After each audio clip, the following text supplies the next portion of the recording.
Here we go. Hey guys, what's going on? My name is Tuvas, and we are back with some more DCS World gameplay. In today's gameplay session, we are back on Georgia at War, and we are going to try and take on actual strike targets that are like structures we can target very easily with our air-to-ground radar, because, if you notice, it's a pretty overcast day, and it's going to be very hard to find stuff with our T-Pod, as we found out during our earlier stream about an hour ago. So hopefully this time around, it'll be much easier. As long as what we're doing is targeting buildings and not like cold trucks. Because that was a pain. So anyways, guys, we're back.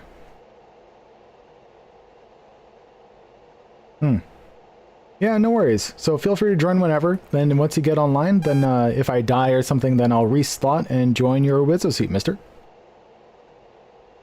Also, wow, So I don't know if you guys care, but sometimes whenever I drink some water, there is so much mouth sound that's being picked up by the microphone whenever I record, and it annoys me to no end. So I'm gonna keep drinking water, hoping that will go away. But I can hear it. And if I can hear it, I feel like you guys can hear it. But anyways, wait, you didn't schedule it? It said stream planned in 2 minutes. That's weird.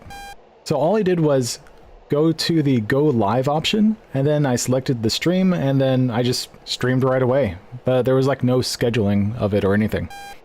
So I'm not sure what's up with that. Maybe technically it was scheduled, because even though I hit go live, it still took like 2 minutes for me to then go into OBS, select the stream, and then start streaming. But I mean, that's what I did with the previous one, and that didn't get picked up by the bot. So I don't know what's going on. Alrighty, let's go with our usual configuration. Air to air, air to ground. If you guys don't know what I'm using here, I don't know if it's easy to tell, but if you can see the right stick moving, that is actually me just doing this. I'm using the gyro in my controller to control the right stick while holding this button down. That way I can effectively use it like a mouse. So it's pretty nifty for doing things like entering coordinates or messing with MFD buttons, because it makes it a lot easier to press on stuff. Alright, so program. In this case we want weapons. Bam, bam. And then T's and T-Bod. Air to air. That is not what I want. Air to air. Now I know what that button does. Air to ground. Program. HSI, TSD, and T's. Air to air. Air to ground. And I think we're set. Yep, that looks good. We'll go to nav. Set up our lights. Let's go ahead and align before we forget again. Sounds good. My tag will be Scythe11. Shorty, gotcha. I will keep an eye out.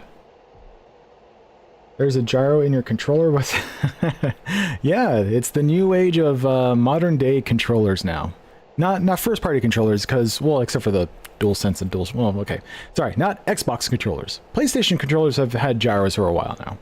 But this particular controller is technically modeled after an Xbox style controller, but it has a gyro built in, Hall effect thumbsticks.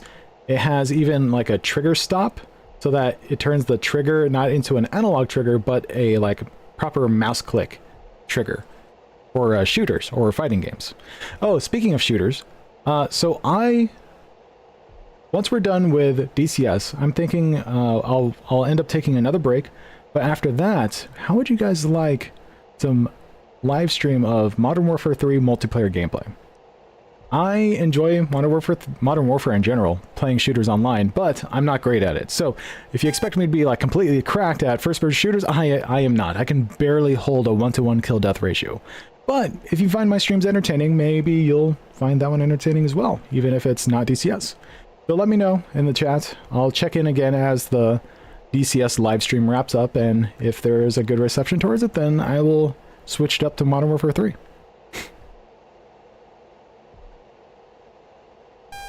What's next? A coffee dispenser in there as well? Oh, I wish. Oh, I wish. Fill it up with my homemade espresso concoction. Oh yeah, that would be perfect. Okay, let's turn up this volume. I'm not wearing earphones this time because I hate putting things on my head. I don't like, if you notice, I don't like using track IR. If I can help it, I'd use the face tracking alternative. But really, that's part of the reason why I like using my controller, is because I don't have to put on a VR headset. I don't have to worry about eye tracking.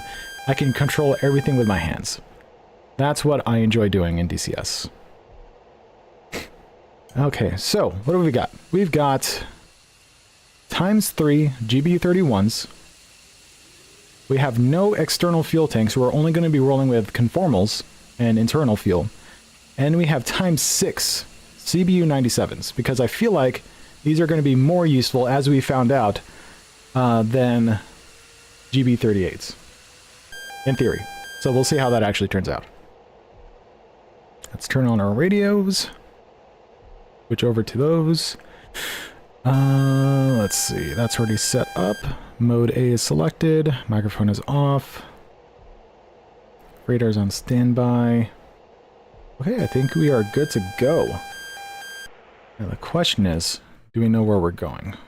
Let's go ahead and add a strike target to our list, which I believe is going to be this guy. Yeah, it should be this guy.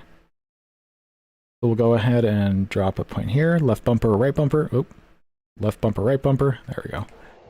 And we will input. So you guys can't see this because my stupid head is in the way, but this is like a list of coordinates up here that I'm taking down. Let's see. I think waypoint 6 is taken. Yeah, so I want waypoint 7. Yeah, there we go. So shift north. 4416, 417, 4416, 417, 471. Great. Now the whole thing goes away. Shift north. 4416, 471, 4416, 471. Shift east 0. 4240. 4240. 623. And then 1468 is the altitude. Whoops. 1468 is the altitude. There we go. Now let's go to menu. Go to steer point 7. Okay, and we're all set. 1 KD is actually very good though. The best players rack up 2 to 3 KD in normal FPS games usually, but because of that, guy number 50 out of 100 isn't going to have a K. Yeah, that is true. That is true. I guess 1 to 1 KD is like slightly above average. So I guess that's something to be proud about. I just want to be dropped into lobbies with absolute monsters, you know, because of the whole SBM, skill-based matchmaking, SBMM. What am I thinking? Super Smash Bros. Super Smash Bros. Melee, SSBM. That's funny. Okay. Oh, is this? No, that's Tree Frog. That is someone else. Frost 3-1. Okay. Let's go ahead and hit takeoff trim. Yaw rate. Yaw rate. Then a little more. And then let's go ahead and lower our caution volume by a little bit. And launch volume by a little bit. There we go. Alright, let's get out of here. Ground crew. Wheel chocks remove. Chief, remove the wheel chocks. Higher than a lifetime 2.0 Wheel chocks are now removed. is insane in FPS. Really? Maybe I'm like thinking way back in the day, because I remember being really good at games like Counter-Strike way back when. Freaking, oh, wow, what was the name of that game? It was the World War II mod, as opposed to a Counter-Strike mod. But I was really good at those games. I remember those days, and I absolutely had a greater than 2.0 KD in the servers I played on. But because I had favorite servers, I would only ever play against the same players over and over again. So if they were naturally less skilled than I was, then of course I would have a higher KD ratio, because I didn't have control over... because I had control over who I went up against. And of course there was absolute monsters that were also frequenting the servers who were way better than I was. But I remember being good enough to have greater than... even greater than a 2 to 1 KD back in those days. But nowadays, I'm barely hitting one. I'm barely hitting a 1-to-1 KD. It kind of sucks, but it is what it is. You can never be the best at what you are because there's always someone better. Always. It depends a lot on the game. Sometimes something like Escape from Tarkov is going to have... Oh yeah, that's fair. As people get killed by... Yeah, so that's the interesting thing about PvP games, that where it's very hard to get killed by something that isn't another player, is that if someone has a high KD, then someone else has a low KD. Like everything, if you take everyone into account in the entire lobby, everything is going to average out to 1-to-1, right? It's just that who has a higher and who has a lower. So it's very interesting. Am I going right way? Yes, I am. Okay, good. I should probably announce my intentions before I get on the active. What runway is this? Oh, I am... There is no runway number. This is right. 23 right. 23 right. And where are we? We are Krasnodar. Krasnodar traffic 2111 F-15E. Taking off active runway 23 right. Krasnodar. I think I got that right. Looks like the stream is still alive, which is a great sign. I restarted my router and modem. So hopefully, that addresses some of the issues. I'm still leaving it at a 6,000 kilobit upload speed, but because I just don't want to push my luck. Alrighty, lights on, radar needs to come on now. We're good to go, flaps down. Alright, let's get out of here. Throttle up. And boom. Oh, I just realized I can also activate a eye tracker if you guys want to see what I'm looking at. Let me know and I can turn that on while I'm in flight. Because I know sometimes it's difficult to see where my attention is. So having the eye tracker is kind of nice. Oh, I should probably pull back on that stick. Okay. Wheels up.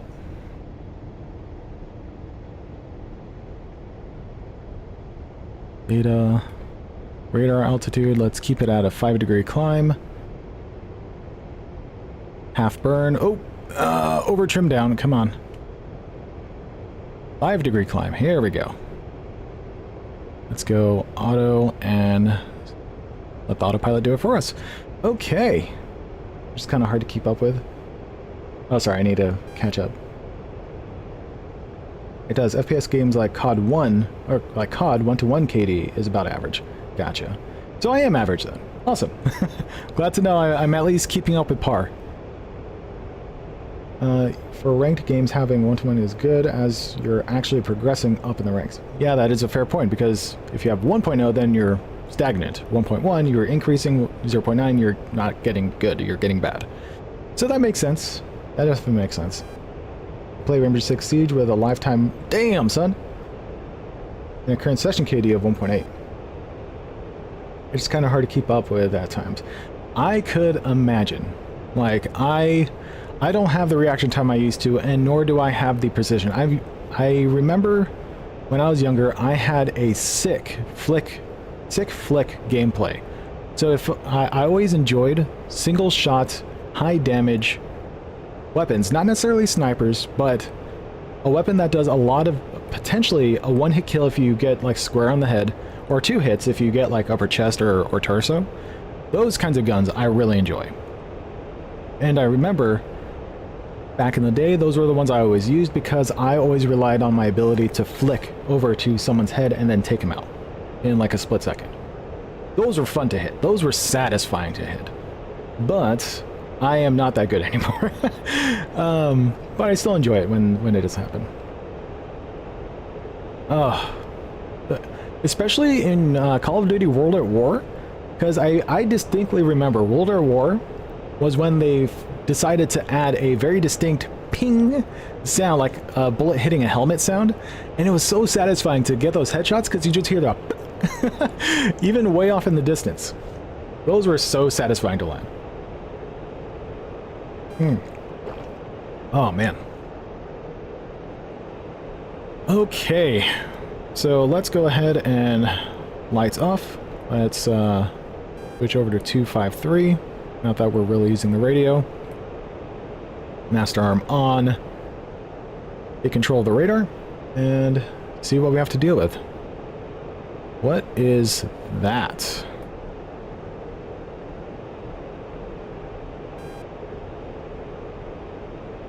Okay, that's friendly.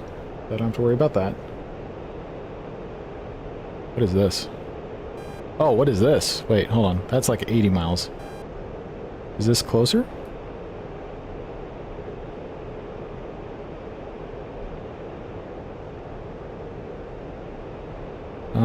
That would indicate it's friendly, so I don't have to worry about that. Pretty sure that would indicate that it's friendly, but it's kind of strange that they're jamming. Can I get an EID on it? No, I can't get an EID on a jam. Oh, it's a F-14. Okay, so F-14's jamming. That's fine.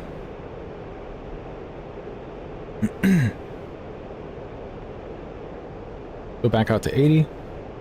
Okay, let's see what else is out here. Like, that's friendly. This might not be friendly.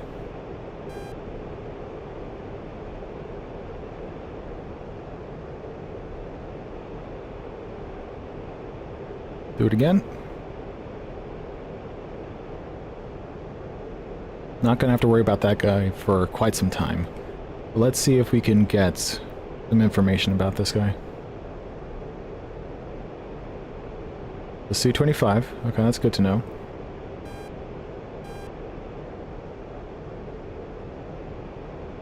Let's get closer.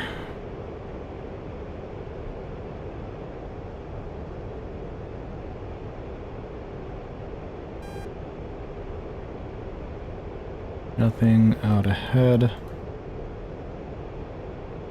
Okay, that's fine.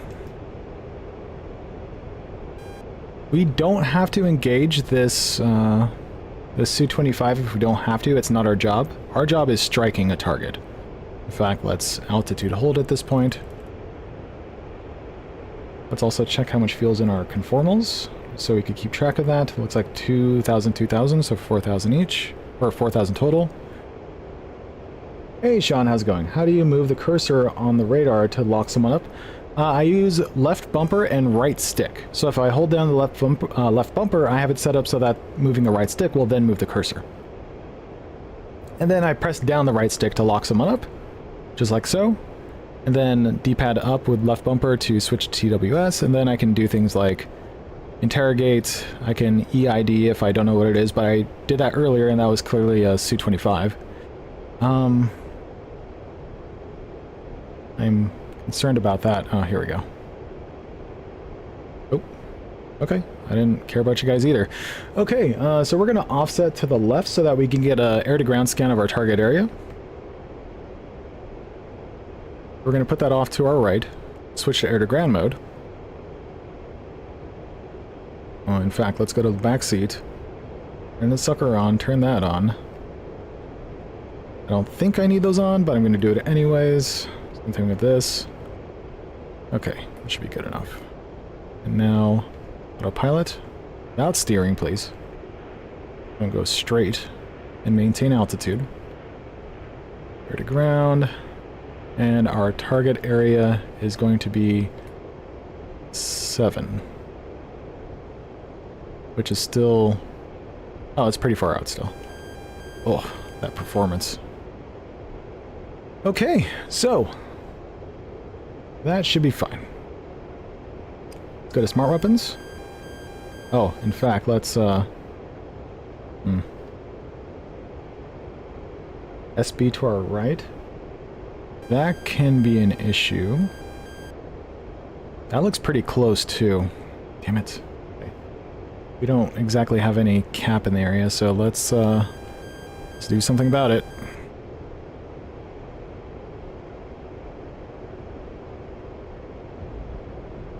I was hoping not to engage anything, but I might have to.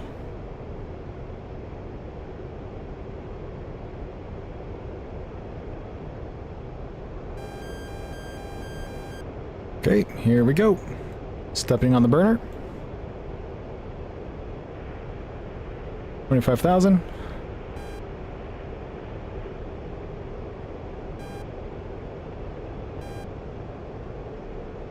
Pushing 20.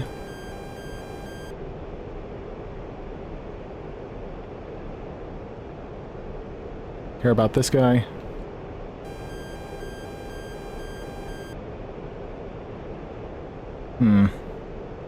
It's turning cold. Switch to the other guy. He's turning cold as well. Switch to the third guy. Is this a baddie or is this a good guy? EID. It's a Su-25.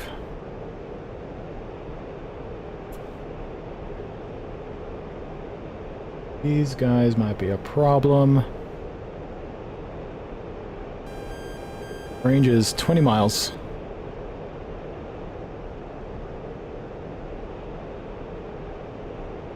These guys are so low. I'm going to go ahead and fox on this first guy. And then on the second guy, fox. And then we're gonna pull sharply. Hopefully bleed off the missile's energy. And then let's go ahead and turn around.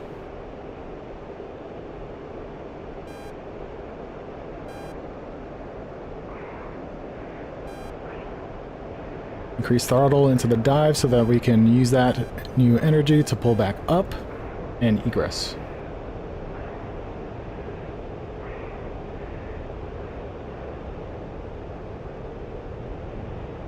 Unfortunately, our AWACS might be in trouble.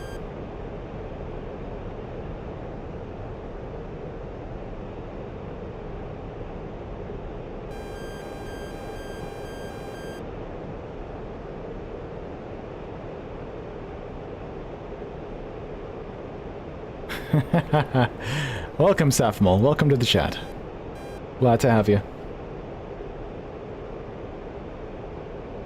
So, I don't know if I knocked out those fighters. Oh, actually, I'm looking at the WebGCI page. It looks like we might have, actually. We took out at least the flanker, because I don't see anything that close anymore, but there's still a frogfoot nearby.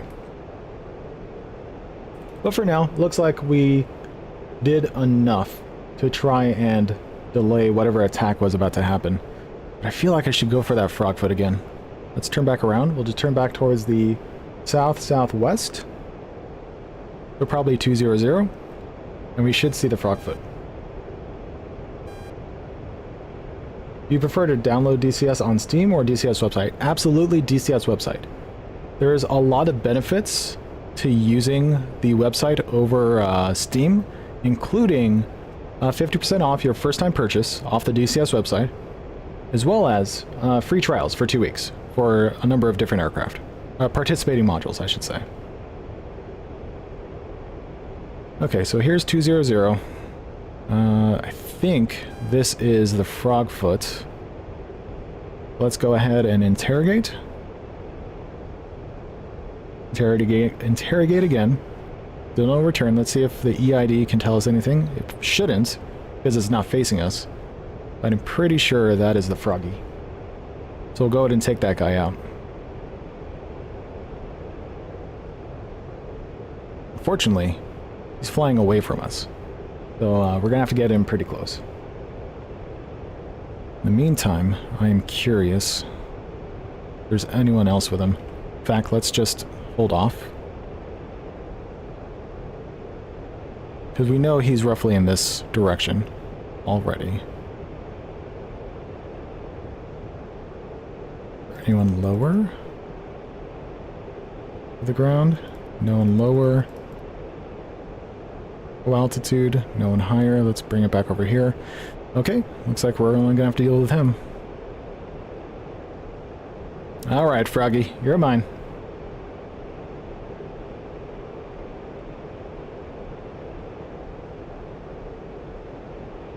Honestly, he's running away already, and we've got...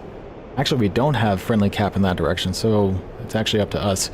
Well, this isn't how I planned on this strike, this strike mission turning out. But if this guy is like turned cold, it's going to take a lot of effort on my part to try and take him out. He's within 25 miles.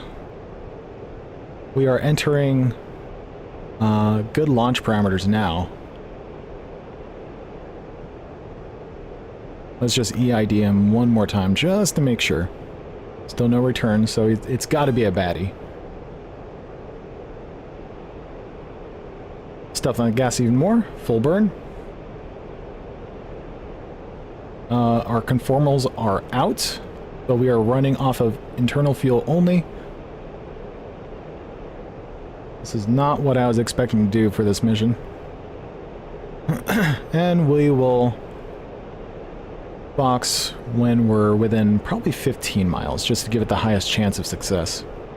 Star David is on the target. I can't remember what that means. Technically, it's just a, you know, right side up triangle and upside down triangle. Something like primary designation plus within range or something like that. I can't remember exactly. Just got home, gonna boot up. Okay, sounds good.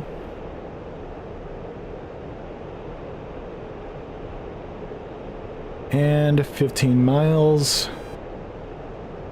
2011, Fox 3.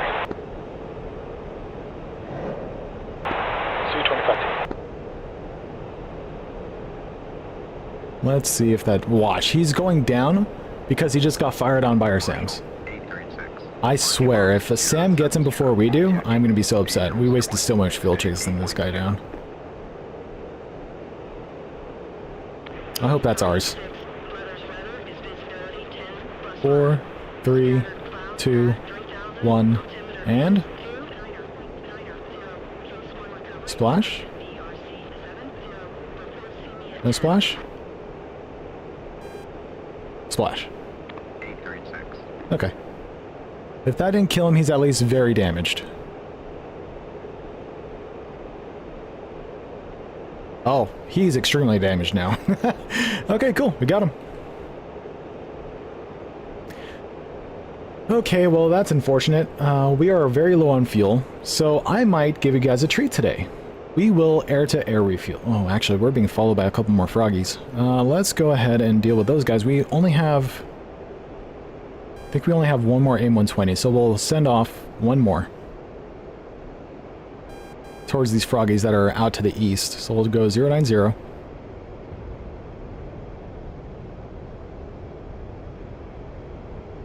Yeah, for sure. Yeah, pretty sure that's a froggy there.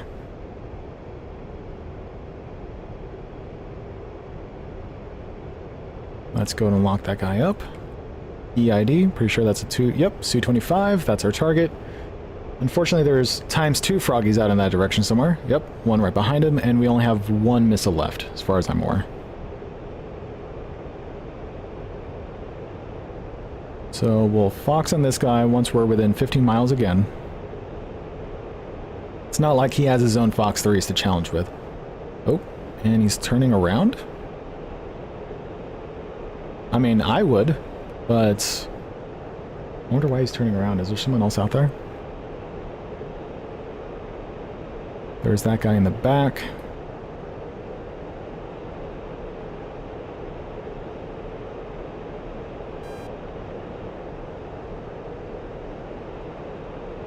I might go for the back guy, because that'll have a best chance of killing, since he's flying towards me. Let's, IFF, no response. EID. No confirmation, but that's because he's flying right to left now.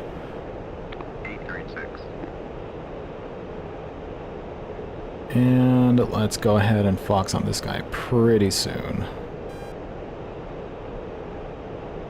20 miles. Getting there, and let's do it now. Fox. That's our last missile. Put him on our right side of the radar. We're cranking left. Slowing down. Not that it matters because he doesn't have Fox 1s or anything. But we do want to make sure he dies. In fact, let's just turn back towards him so we can keep better track of him. Missile will impact in 14, 13, 12, 11, 10, 9, 8, 7, 6, 5, 4, 3, 2, 1. In theory, it will impact very soon.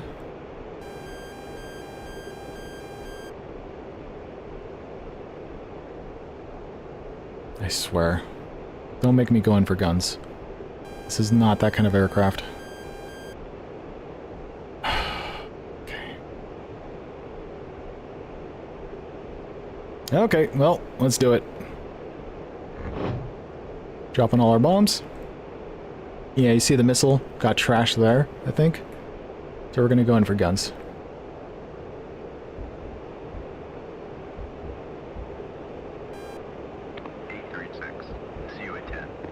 I don't know where the other froggy is, though. This could be an issue. Update state switched out. 836, low state 7.3.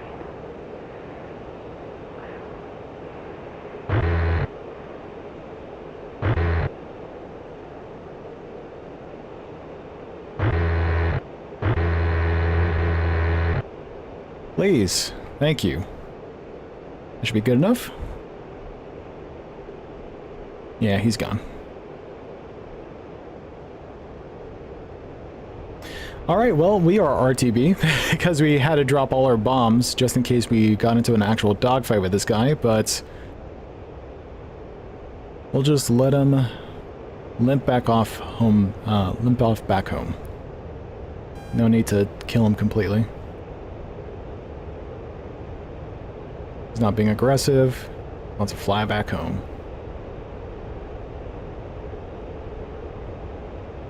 Yep. We're good. Alright, we will RTB.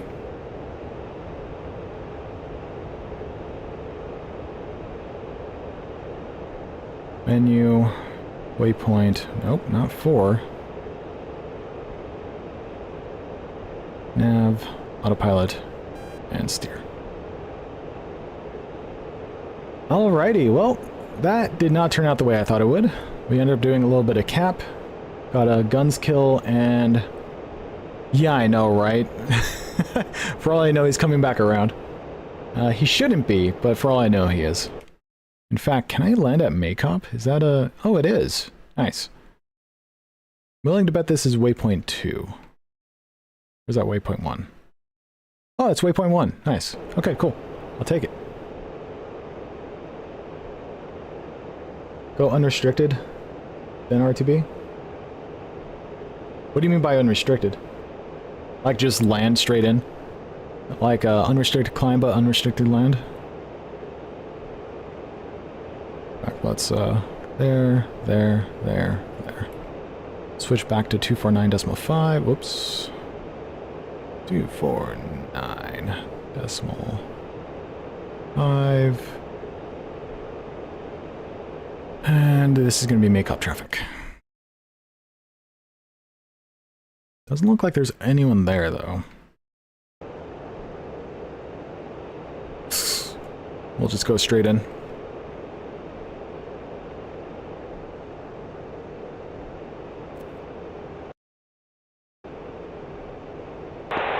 Make up traffic 2-1 F-15E on short final runway.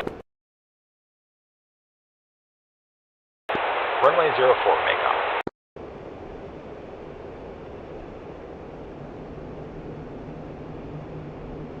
Got our air brake out, slowing down as much as possible.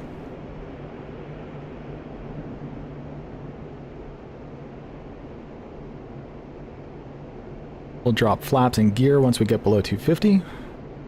Actually, can't remember if that's the appropriate number, but that's okay. I think it's actually 260, strangely. And gear down, flaps down. Continue to keep that air brake out.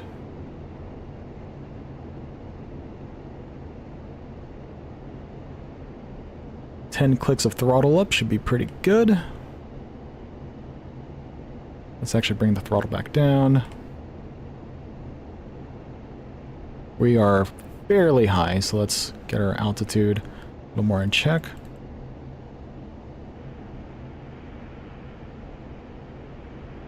Roughly 20 degrees AOA, or whatever that is. 20 units of AOA.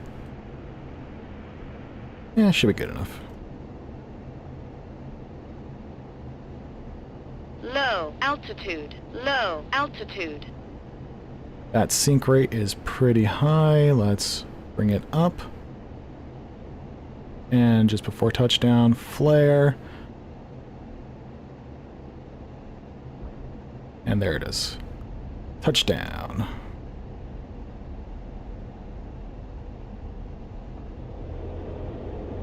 And wheel brakes on, stick back, and pray we stop in time. Because I landed pretty long. Luckily, we got rid of all ordnance, so that's not exactly going to drive us all the way there. Okay, cool.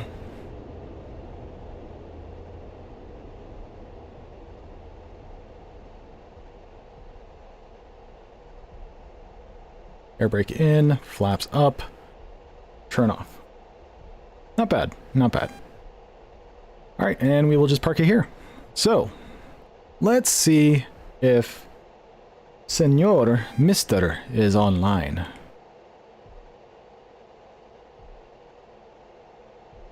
And we can do some wizard work. Parking brake on. I didn't get shot down, but I also failed my mission because I didn't get a chance to drop my bombs. But that's okay. That's okay. Senor Mister, where are you? Oh, you're Scythe 1-1, shorty. There you are. So, what I will do is I will join your Wizzo seat, and we can figure it out from there. Scythe 1-1, there you are.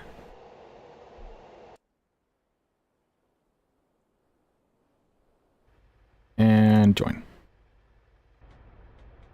Let's make sure this is off. There we go. Now, in theory, should be able to... Yep, there we go. Hey, can you hear me? I assume you can.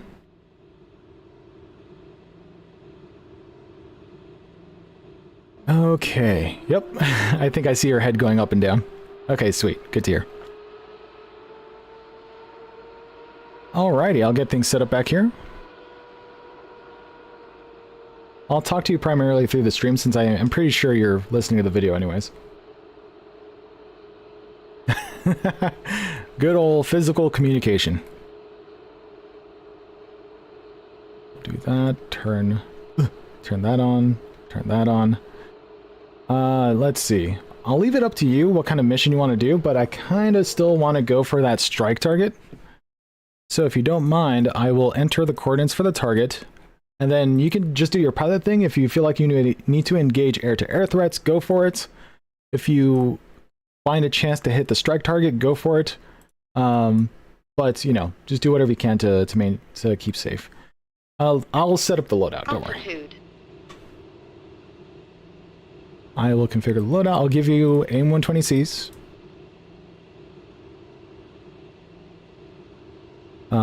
And then I'll give you only a center bag for fuel. And then we'll get ×4. I'm pretty sure we need ×4 GB31s. And I'm pretty sure there's a bug if you go ×2 on the CFTs. So I'm going to avoid doing that, and we'll just split the ×4 across the remaining stations. So this is penetrator, oh. Nope, that is not a penetrator. We need that one. There we go. Fuel. Chose the wrong one again. And penetrator. Okay, we're good. Request rearming. Center field, that's a curse. Yeah, I hear it's not as, like the drag of the center fuel tank is even worse than the drag of the two wing tanks because of how far down that is. But, whatever. We have thrust. It's fine.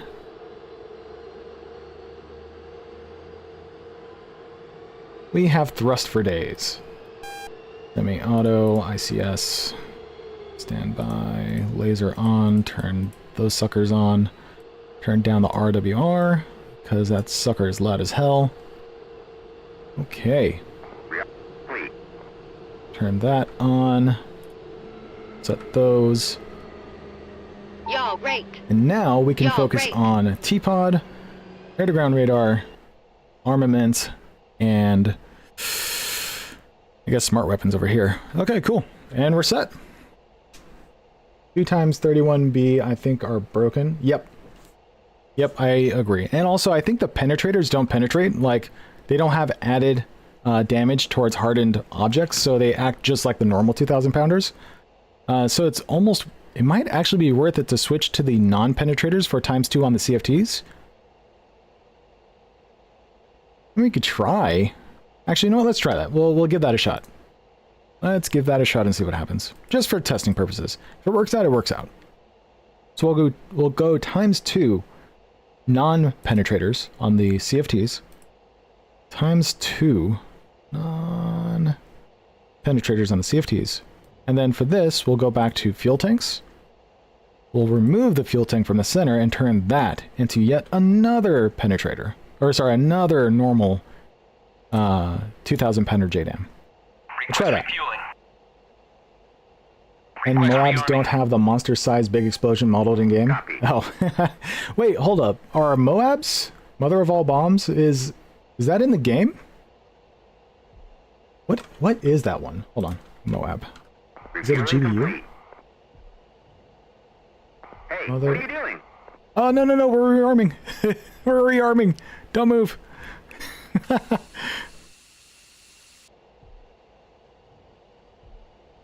No, we're rearming. Hold on. We're still rearming. Don't move. Oh no, why are we moving? My stream is lagging a bit.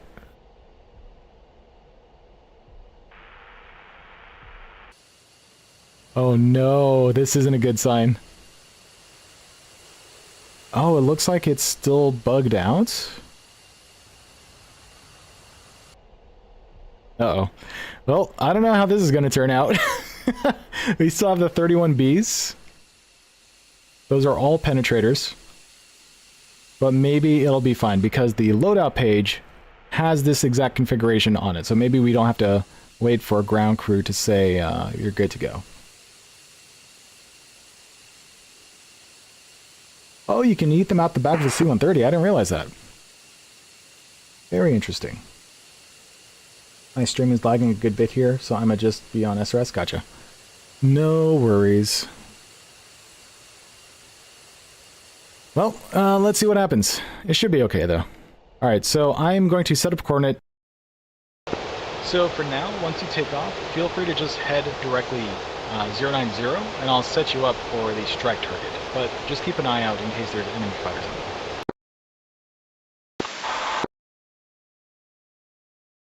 Was that the radio or intercom radio? I don't know what that was. Okay. Let's get down to business. We will select all the bombs. Time is racing forward until we arrive. Alright. Let's go menu. Menu. 7. There we go. Shift north. 4416, 436, 4416, 436. Shift east 0. 4240, 722, 4240, 722. And then 1484, 1484. And then we'll go 7. There you go. That is now being directed. Alrighty. So just a heads up, steer point 7 is going to be our strike target, so feel free to head in that direction whenever you're ready, but of course you have priority in determining what is the greatest threat.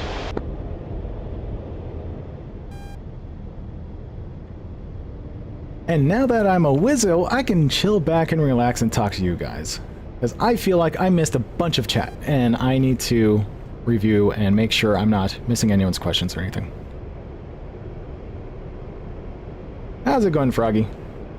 Welcome to the stream.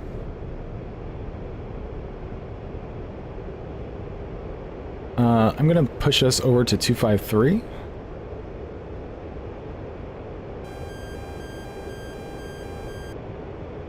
data. Set that for radar altimeter. Let's go and turn on our T-pod. We don't need to worry about a laser code, so that's fine. I'm good. How are you doing? I am good. I've got the week off from work because it is Thanksgiving week. Normally I wouldn't, but I was able to get the first 3 days off leading up to Thanksgiving, so I'm taking advantage of it. How are you doing? You going anywhere for Thanksgiving? Hosting? Going someone else's place? Taking it nice and relaxed? Do you not celebrate Thanksgiving? Because I totally forgot that's a United States thing, and it's not necessarily an everywhere in the world thing. Let's go 7, and we'll put it on the air-to-ground radar as well as the T-pod. Oh, as well as it. Okay, maybe because it's not ready.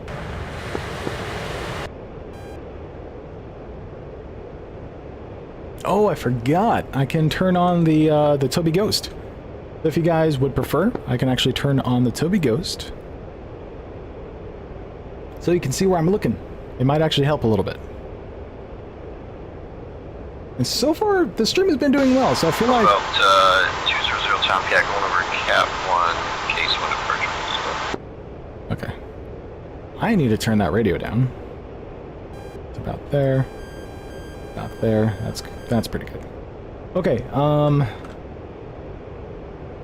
let's see. So in theory, all I have to do is that now, and you should be able to see where my eyeballs are looking. So right now I'm looking at this top row here. In fact, I'll just follow my cursor and see how accurate this is.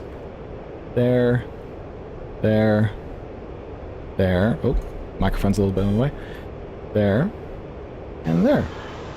That should be pretty accurate, I think. There we go. Okay, let's go to 7. Perfect. Okay.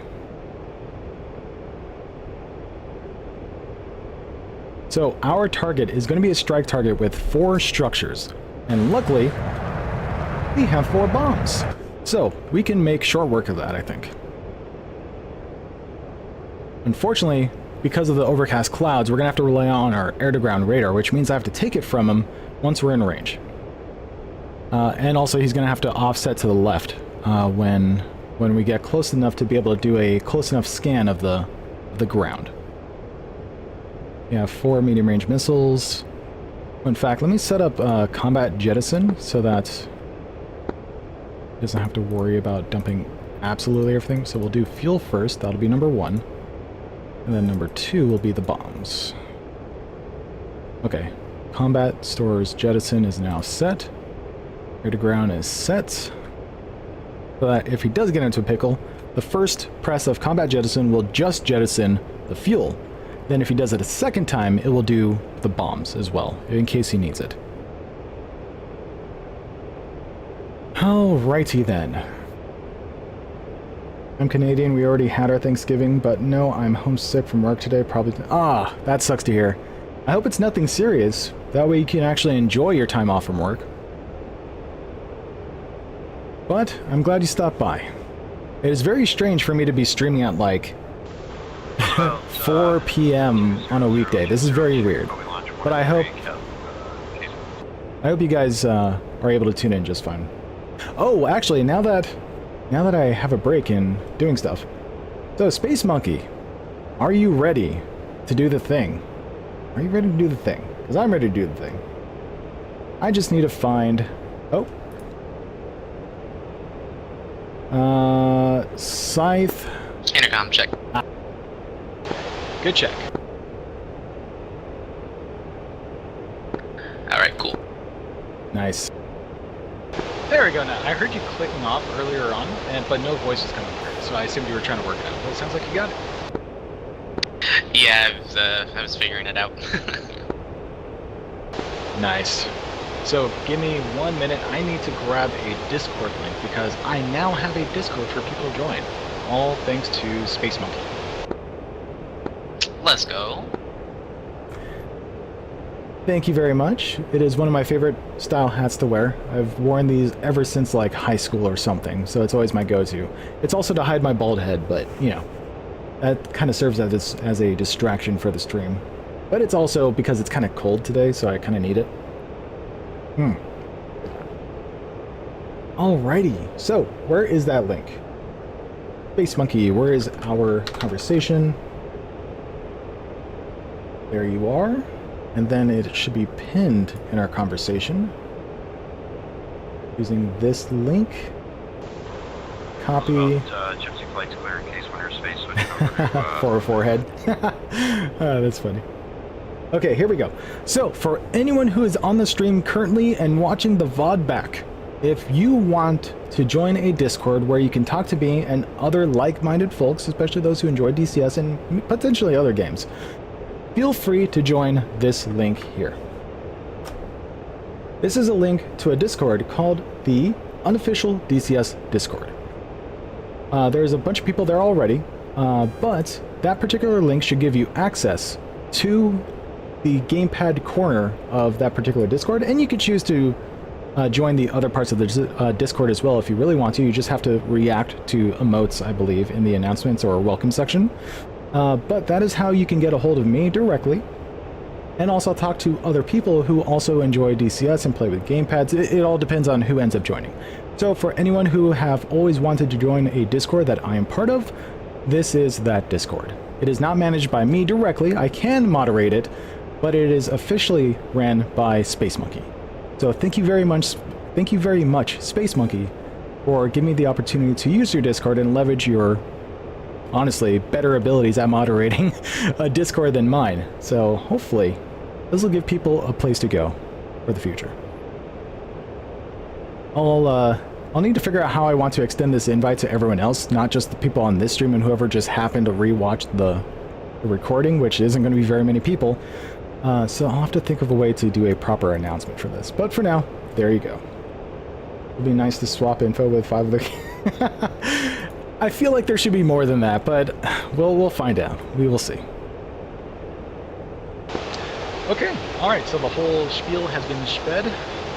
So, you are being navigated to steer point 7, which is going to be our target point area. I will leave it up to you to use the air-to-air radar until we're within about, let's say, 40 miles. Then I'll switch over, get a quick picture of the target area, and then you can take it back there. But feel free to force it back to you if you think there's a threat you have to worry about. Copy. Yeah, it looks like we got 3 air targets out in front of us right now. They're not coming back friendly, so... Yeah, affirm. Feel free to deal with them as needed. I need to adjust audio levels really quick. That down to 0. That should be good. Alright.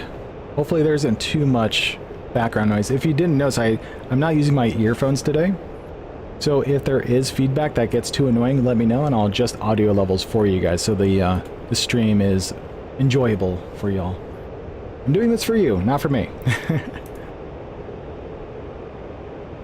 Alright, so in the... Oh, that is not what I wanted. I wanted this one. And now, I should be able to zoom in. Okay, cool.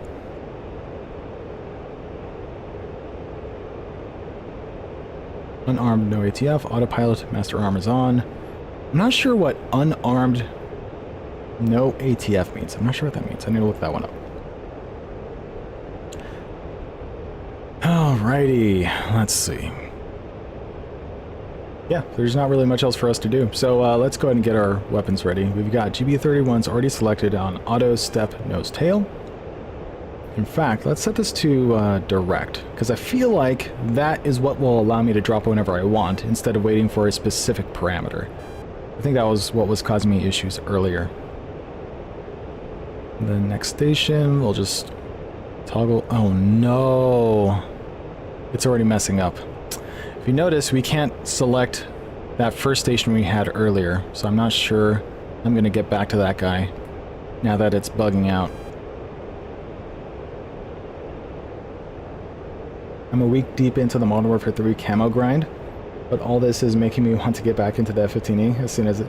Yeah, man. I mean, I still need to level up properly and get all the new weapons in Modern Warfare 3. I'm still stuck on, like, the old MW2 weapons. There's a couple that I picked up, but I feel like...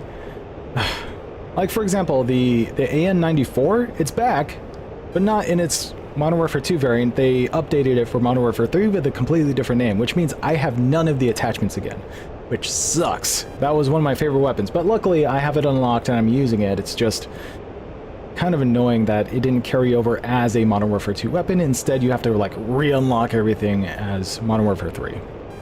That sucks, but it is what it is.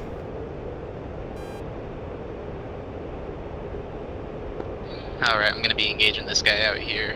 27 miles. April. Wow, 27 miles. That scale.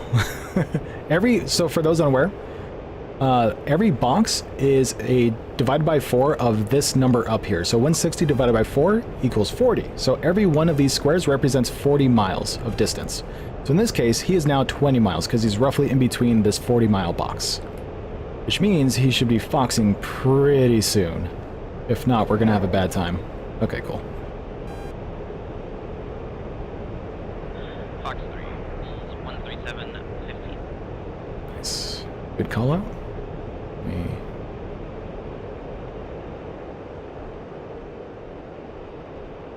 Fortunately, I can't see. Oh, I see him.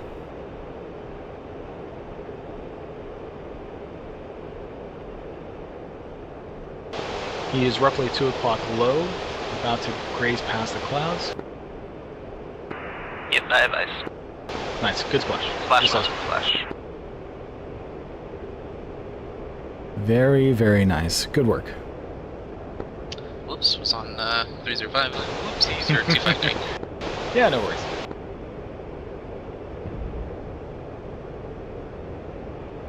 Alright, what's our range to target area? Forgot how to actually see that.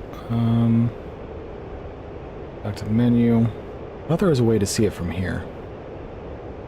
Like if we go into this and go into that? No. Oh, that's right, that's how you toggle through the existing points! I forgot that you could do this! It makes my life so much easier. Okay, anyways. I guess I have to use one of these screens to figure that out. But these are already configured, I don't need to see this anymore. Let's go to HUD, Cam, and now we can see distance to steer point, so 60 miles. I could have sworn there's a way to see that here though. I guess not. Maybe data? ETA. Yeah, data. This is it. Okay, so we can see that we need to go 085 for 58.2 miles, which links up with that. Nice. Okay. Now let's go ahead and snap that back to the waypoint. Like we have a few threats out at about 50 miles and then 80 miles. Now the question is, are they a factor? Because those guys look like they are cold. And at 9,000, which almost sounds like they're RTB. Because if they're super slow, super low, going the opposite direction, they might be like low on fuel, so they're RTB.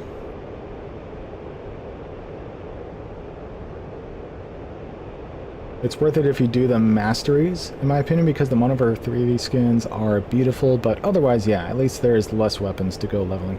Yeah, well, I mean, I don't know if that's a good thing or a bad thing, because I always like getting new weapons. It's just that, you know, more than half of the weapons are just old existing weapons, which makes sense because Modern Warfare 3 technically is a DLC and not a full legitimate game, but, you know, it's a whole other topic. It is what it is. You forgot that you could scroll through the steer points? Yes, I did. I forgot I could just hit that, I could just mash that number over and over again to get the different steer points. Let's see. This is 40 and a half, so 50 miles, wait. 60 miles, roughly. In fact, we could see it here, 61 miles for that particular target. I've got 2 guys on radar here. They're approximately 60 miles out, but I know we're getting pretty close. If you want to go ahead and take the radar, you can get a map when you need it. Yeah, affirm. You'll have to offset to the left roughly 30 degrees from the target area. Yep. Alright, let's do it.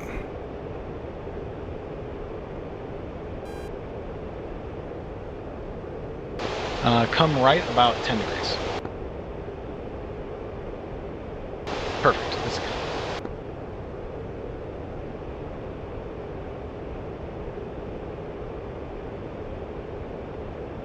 Now we need to take control of this guy.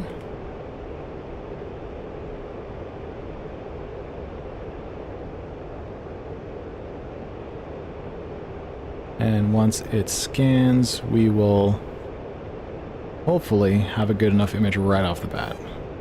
Uh-oh. That's not nearly as good as I was hoping.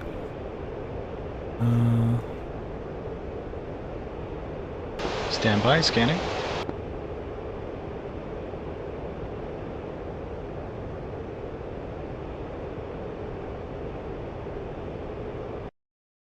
It's not the point we're looking for?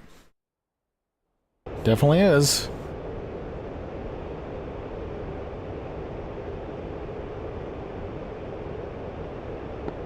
Do you know what the frequency is for AWACS? Frequency for AWACS should be 133. Wow, did I get the wrong coordinate? Alright, I'm gonna change our secondary.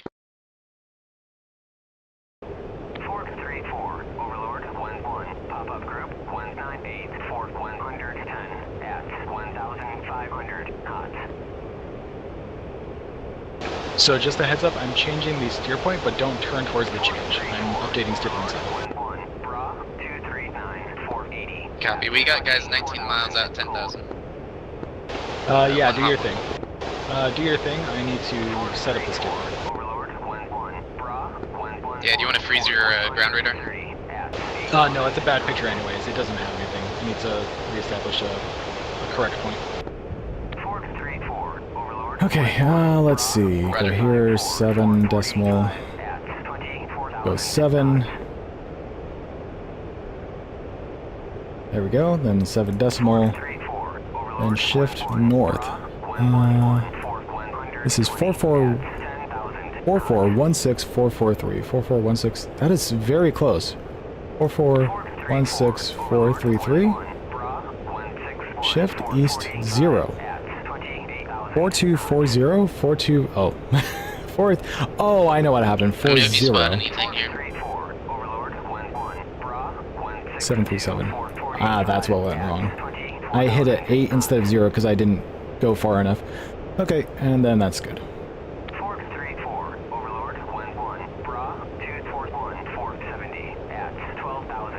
Okay, now we go 7 decimal. Okay, good news. I have the targets in sight on the T-pod, so no need for radar.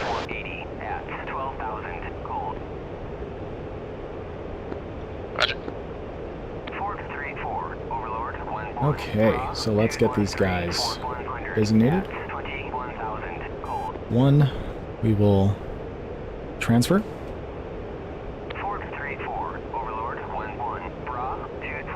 Next station, transfer.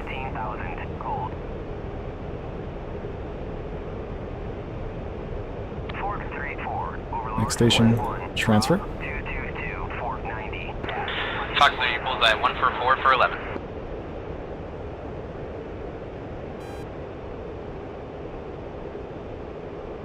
And that's all we got. We can't transfer to the last one. Okay, weapons have been transferred their coordinates where we can. Unfortunately, one has been hung, so we will have one extra bomb on our CO.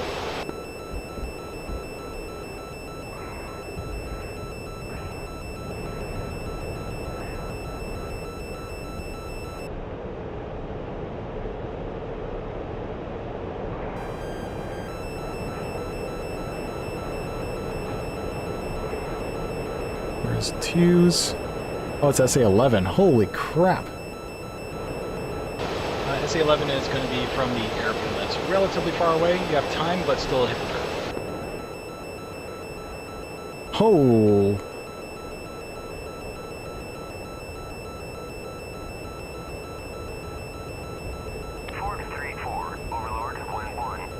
Low altitude. Low altitude. How's it still tracking? We're Defeated.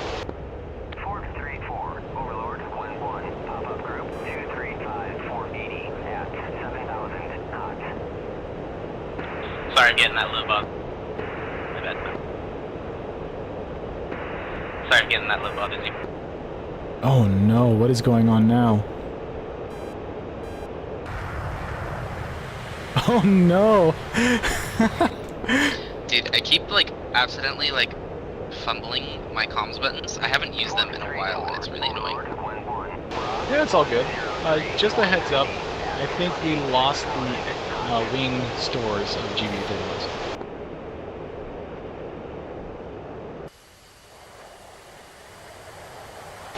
Not sure how. Maybe we over-G'd them and they snapped off?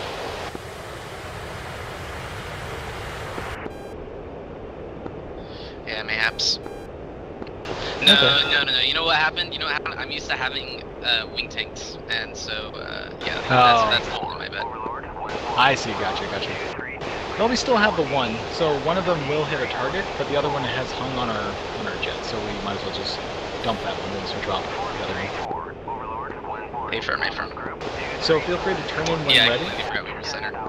Yeah, it's all good. So feel free to turn in when ready and just drop the bomb when it says. Oh, will you get It's some just volume? those buildings right there. Yeah, exactly.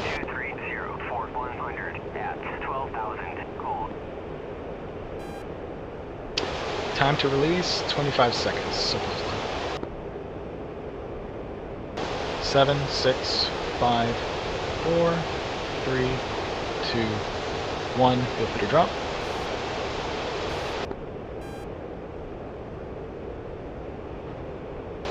Bomb I away. have no zone cues.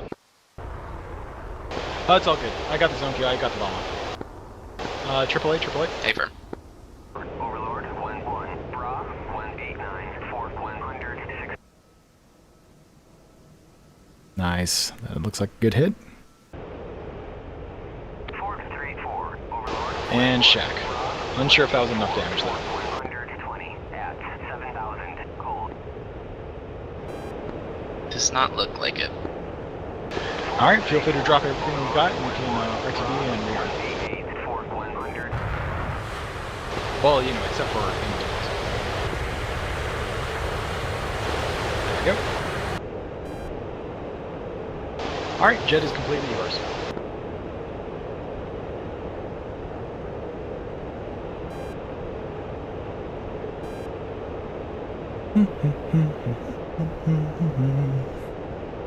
So, chat, how are you all doing today? Hope you're enjoying your time. Overlord, 1-1-4-3-4. I was mentioning this earlier, but for anyone who has already joined and are enjoying the stream, at some point I will be calling it a day for DCS. However, I'm willing to spend some time with Modern Warfare 3 multiplayer. So if you guys feel like that'll be Just entertaining, keep an do eye let on me the know. ground. I don't want to get shot at by a man pad or anything. Yeah, for sure. I'll keep my eyes out. So if you guys think that you would enjoy Modern Warfare 3, some multiplayer gameplay, let me know and I will continue on with that. Otherwise, we'll just completely call it a day for the stream and you won't have to watch me just get completely destroyed by other players in Call of Duty. If that's something that sounds entertaining, let me know.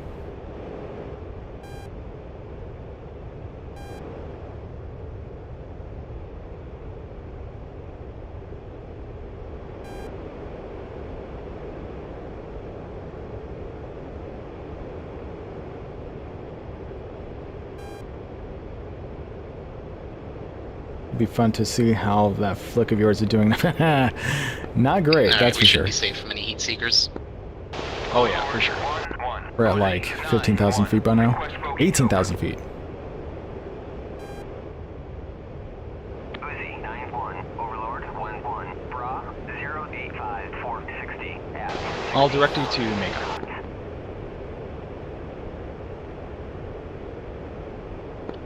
Raj.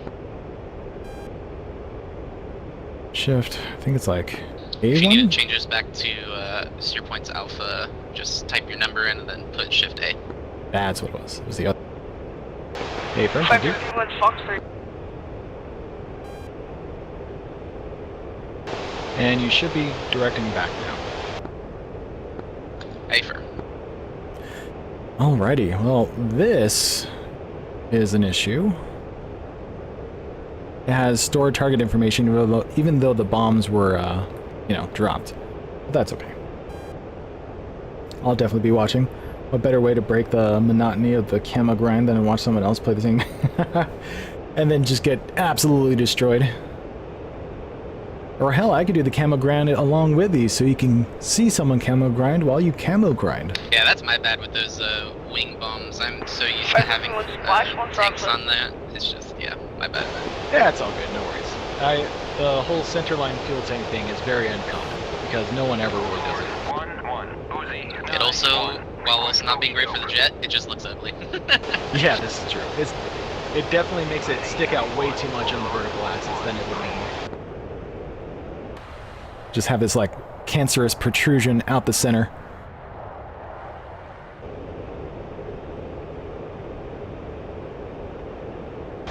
So, tell me what your backstory is like. How long have you been playing DCS for? Oh gosh. Okay, so so my grandfather was in the Navy during Vietnam, and he was a maintainer for F4s on carrier groups and airfields every now and then. And he passed away, unfortunately, just a little bit before the Top Gun 2 movie came out, and so we went and watched it, and kind of since then I've been really, that's really drove my interest in aircraft. And I was on ARMA for a while before I found DCS. I was messing with all those terrible aircraft mods on ARMA. And then eventually came across DCS through YouTube from, I can't remember, his Operator Drewski. Drewski.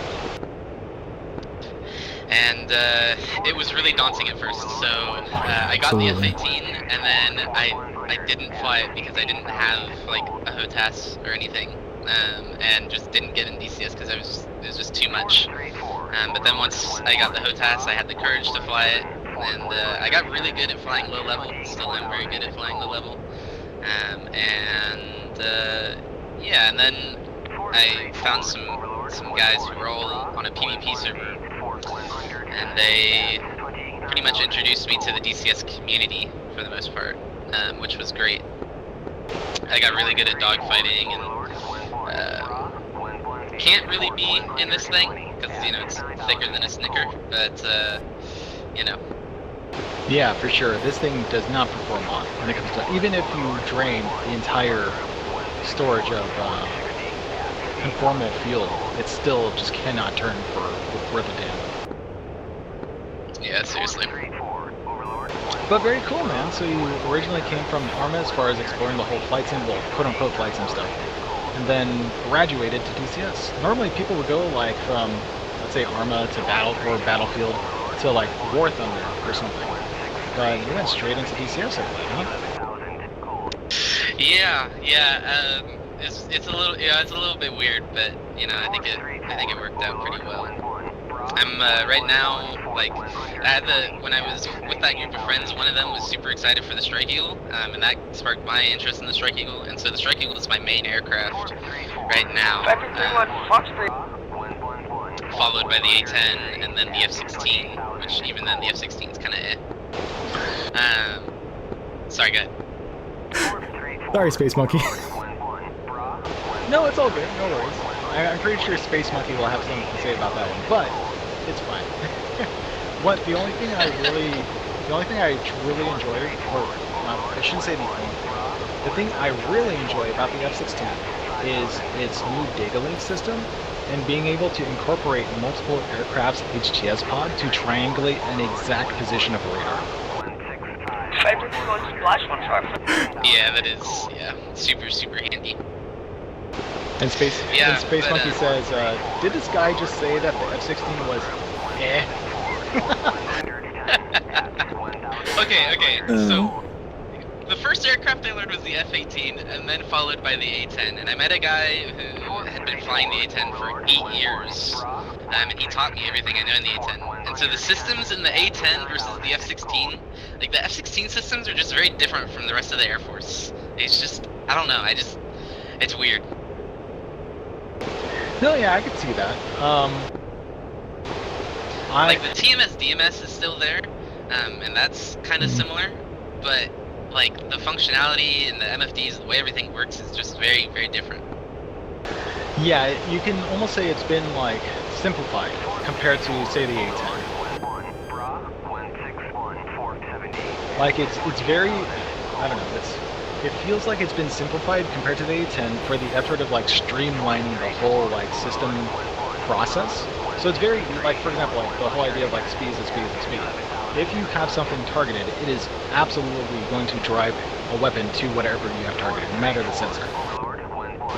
Whereas with the A10, you have to like TMS long forward, then slave all sensors, and then switch over your Maverick, and then lock on with that.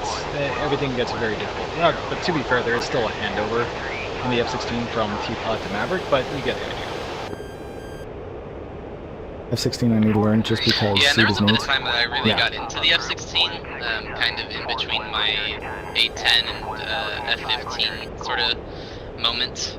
But I don't know. It just for me it doesn't have long enough like station time, and the carrying capacity is great, but when you're all loaded up, you are slow.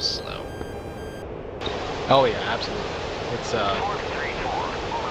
the moment you need fuel, and more often than not, you are taking multiple bags on the way out to an objective, and it really limits how much you can do in a single sortie. But I mean, luckily the sucker is like super fast. Once you dump those tanks, you get so much performance out of it. But before then, my god, it's just so draggy.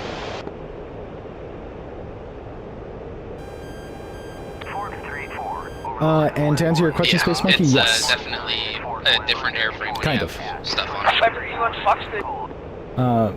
Basically, what I'm doing is I am using a push to mute option so that when I transmit over SRS, whether that's intercom or over the radio, that will mute. Got 2 Fox 3s out on those J11s, Angels 36. That'll mute my my normal microphone in OBS. That way, the only thing you hear is the feedback from the SRS radio, which applies like a radio effect, or it dims down the noise so that it's clear that I'm transmitting over a radio or an intercom instead of talking to you guys. And also, it gives a nice little radio effect when we're broadcasting over, for example, UHF or VHF. Man, those J11s are going crazy over there. Oh, out by the coast? Yeah, I see that. Yeah, they kept spiking us because they were targeting our friendlies. Yeah, I always wondered about that. Like, the residual spike from where they're targeting our friendlies, but we just happen to be in the line of sight. I wonder how accurate that is to real life. Like, is that expected to happen? Because, especially on Georgia War, we get constantly pinged because a friendly happens to be getting targeted. Yeah, I think that's a pretty fair, like, question. I couldn't answer it, but yeah, that is a pretty interesting question. Yeah.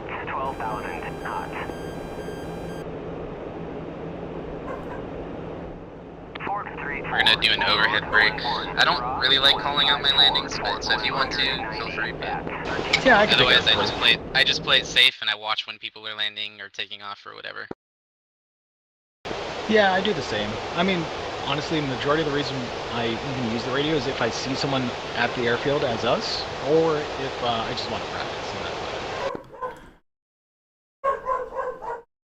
it. So Maycop. I'm gonna change 133 to, sorry, our current radio to 2.9. Cyber 3 on Fox 3, SU-27. 434, Overlord, 1-1, Bra, 161, 160. Make up traffic, F-15E currently on overhead break for runway.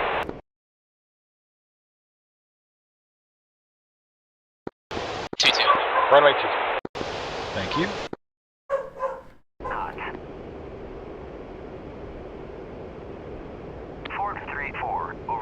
I think it might be a bit too crazy though. It's a bit difficult to hear, to be honest. Oh, the mic audio level is recued and the noise is very loud. It's a cool thing, but it's a bit too much.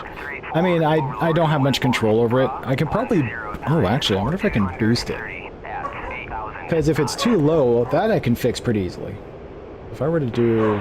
Krasnodar traffic, Gypsy 12 departing runway... Compressor, maybe? So if I do a compressor, previous to Krasnodar. I could boost it by...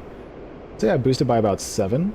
And this is specifically the feedback of my voice back through SRS. So, and it's being limited to, oh, you know what? I should probably limit it to -10 because that's what my normal mic is being limited to. So let's do...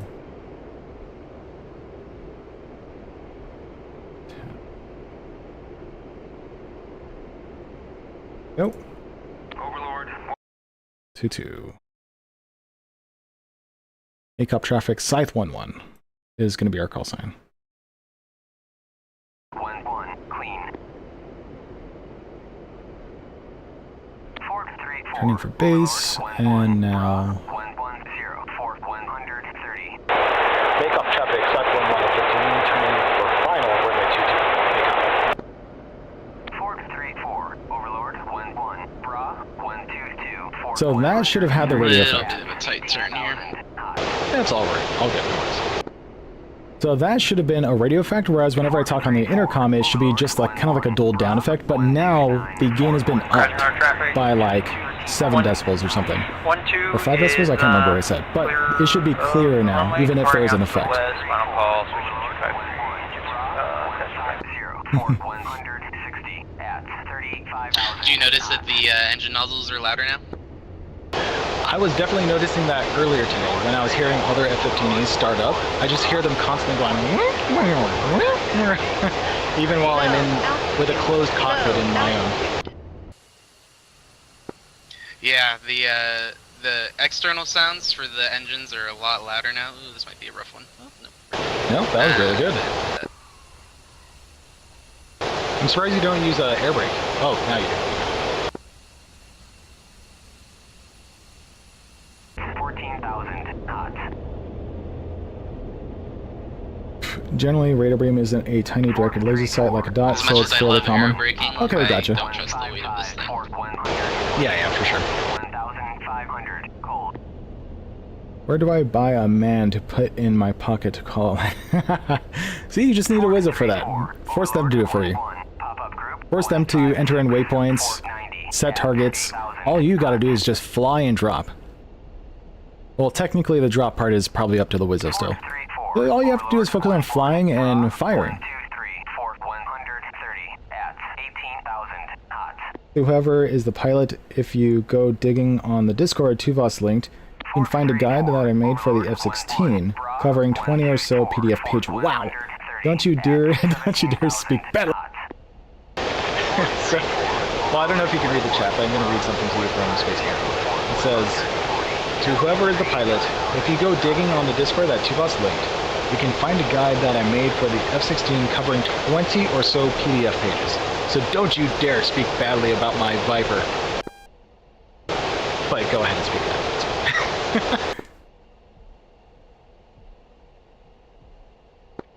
That's pretty funny.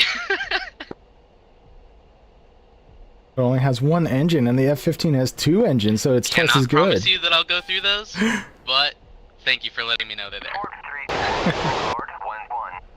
Oh, that's funny. Yeah, mic is a lot better, but the noise is way too loud. If there was a way to not mute the actual mic, and rather than just lower the volume, that I don't think is possible, at least not through OBS. It might be a script that I might have to set up, but I'm not sure how OBS plays with scripts in that kind of way. But, Oh, you know what I can do? What if I could put an equalizer to bring down the high-pitched noises? If I do filters, full 3-band equalizer, and then I bring down the high sounds, and then bring down the super low sounds. Technically, that will make my voice stand out better. Let's see how this sounds. So I'm going to transmit through intercom. And see how. Alright, so next mission, you want to just try the same thing we did earlier, except we'll bring the penetrators to see if they're any better? 11,000 knots. Yeah, for sure. Alright, sounds good. I'll go ahead and equip us. 434, Overlord, 1-1, Bra, 153, 130 at 30,000 knots.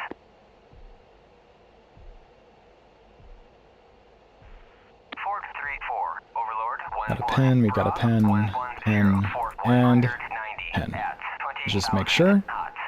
Penetrator, Penetrator. Kind of wish we had more cap out Penetrator. there. Fort 3-4. And penetrator. Overlord 1-1. Bra 152. Fort 190 at 13,000. Do you have a preference of flare versus chaff? Depends on the mission I'm doing. There seems to be a good amount of SA-19s on this map, so I like having a pretty even amount. Like just 50-50, but that's up to you. Okay, I could do 50-50, or at least close to it. Fort 3-4. Overlord 1-1. Bra So something like 113. Fort that. 200. Yeah, like if we have slightly more chaff, then like if we have like 60% chaff or whatever the options allow you, that doesn't bother me. Okay, cool. So, we are now rearming and fueling. 310 at 7,000. Copy. Sounds a bit better? Okay, good. It's a bit more crunchy. So, unfortunately, I can't actually hear the end result of how it sounds because I'm not monitoring that I'm channel. gonna interview you, okay? This is gonna be a little scuffed, so bear with me. Yeah, sure. How long have you been playing DCS for? 2016. 142. Fort 160 Oh, boy. at 14,000. Yeah, You're like I've had a little baby. time. What got you into it? Overlord So what originally got me into it was getting my first VR headset, the Oculus Rift CV1, because flight sims were always a thing I wanted to enjoy, but I didn't think I would ever enjoy them unless I had like a proper way to like feel like you were actually in the cockpit. So when I picked up the Oculus Rift CV1, it wasn't DCS that I tried for the first time, it was Elite Dangerous, because it's probably hard to tell, but the name Tuvos is very loosely based on a Star Trek character, Deep Space Nine. I'll leave you guys to figure out which name that is. So spaceships have always been something I always enjoyed. I wasn't like a big nerd or anything, but I still enjoyed the concept of spaceships and starfighting and things like that. So Elite Dangerous was right at the top of things for me to try once I had a VR headset, because I've always wanted to know what it felt like to be inside a spaceship. And VR really presented it. So, once I did that, and once I really got into Elite Dangerous, I felt like, oh man, space battles all feel the same, every aircraft feels the same, or spacecraft feels the same. The only difference is some are faster than the others, some turn better than the others, but like the flight dynamics aren't really there, so... Traffic, Donut 34, taxiing to runway 22 for a western departure, Anapa traffic. And so that's what got me into then War Thunder, to see what those flight dynamics were like. And they were cool, and I was slowly getting into it, but the whole like the grind, the arcadey feel, it didn't really feel right to me. Then that's when I eventually got to DCS. And that, my god, that was rough when I first started. That's, you have recent experience with. Bra 157. But Yeah, I never got into War Thunder because it was just not what I was looking for at all. Anytime I see War Thunder now, I'm always like, eh. Yep, understandably. And interestingly, even though I'm like the gamepad guy, when I first started playing these games, I didn't start off with a gamepad. I started off with like an actual HOTAS, an X-52 Pro. And that's how I began my whole flight sim / space sim journey. It wasn't until years later, out of necessity, because I went from an X-52 Pro, I eventually got a Thrustmaster Warthog HOTAS. And then at some point, the throttle of my Thrustmaster HOTAS, the throttle went bad. Like the wires were rubbing against the plate on the inside, so it eventually eroded the rubber, which caused all the wires to short, and so things weren't working the way they were supposed to. I didn't have the knowledge in me to figure out I could just add a sleeve to the wires and that'll make the problem go away. So in my case, I just opted to replace the throttle, but before I did that, I needed to use an Xbox controller to replace the throttle. And so began my whole Xbox / PlayStation gamepad controller journey with DCS. Taxiing to runway 09, crossing Nelson.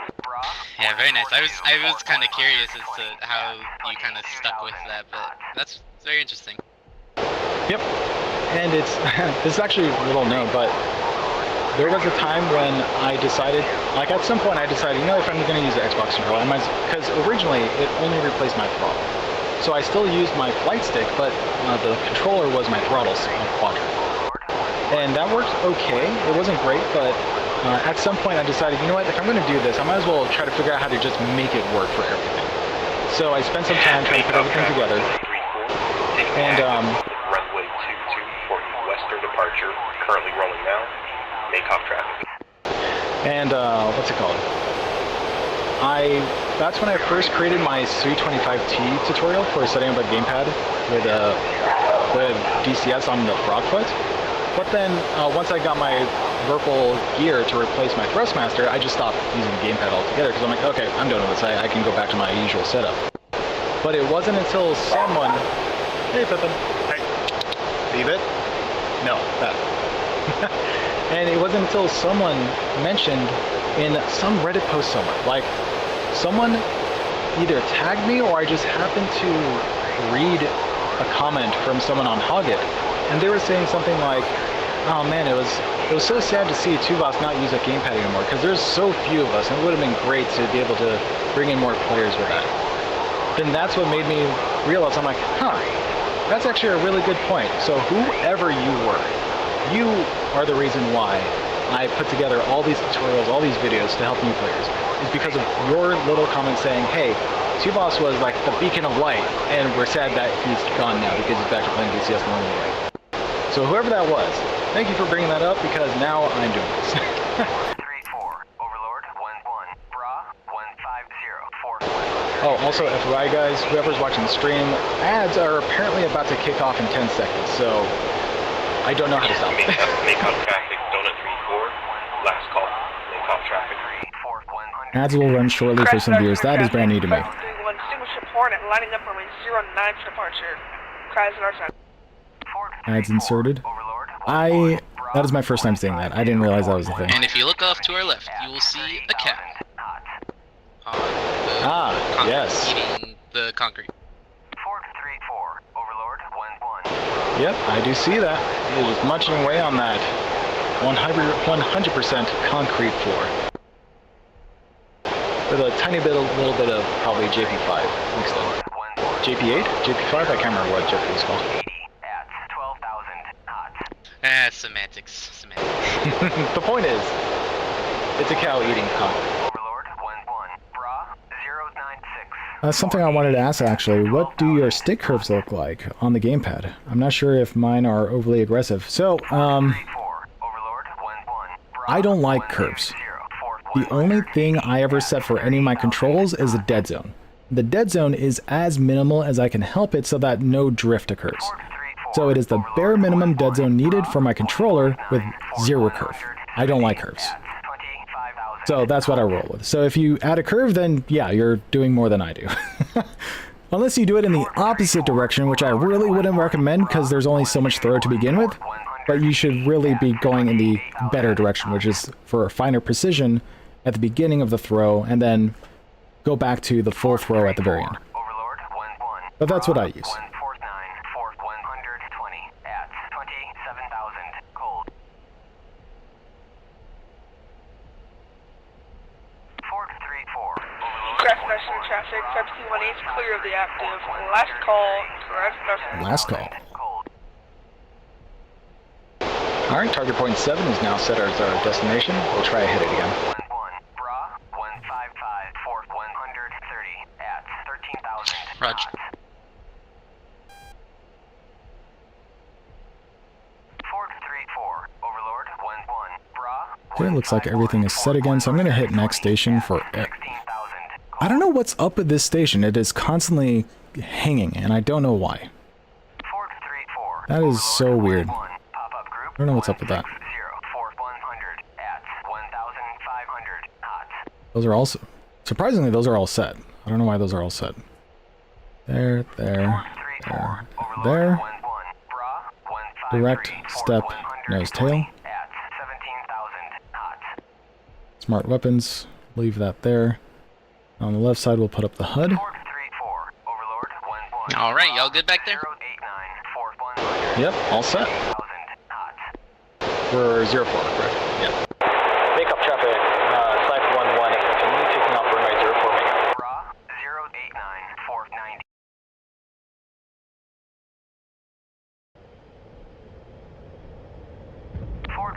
Yeah, I don't know what's up with this. I don't know why this keeps...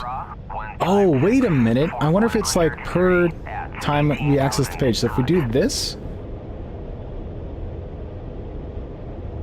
Okay, hold on. Maybe I'm full of it. If I go here... Go to ground? No, sorry. If I go... T-pod, and then go back to it... Okay, so now it's at this point. I think it was at this point before, so now if I do that again... T-pod... Smart weapons. It's now here. T-pod... Smart weapons, it's now here. Now let's see if that moves over again. So T-pod, back to smart weapons. No, it skips over it. Fantastic. Okay. I wonder if I were to, for example, do that, and then for the first time do it here.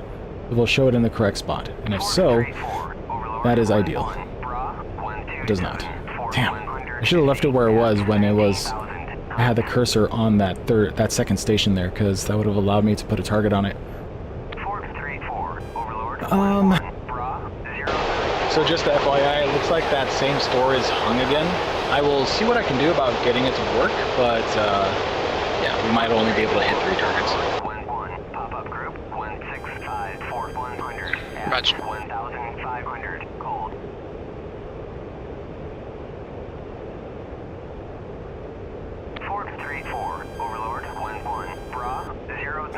Okay, so...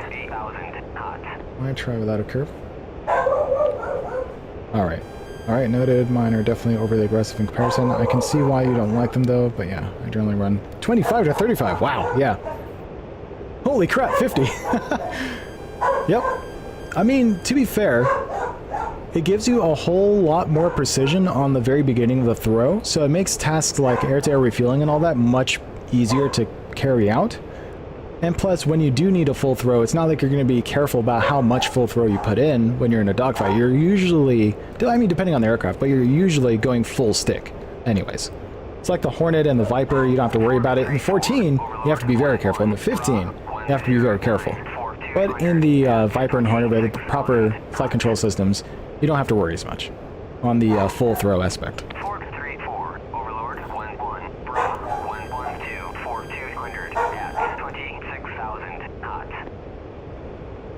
Let's switch back to 253.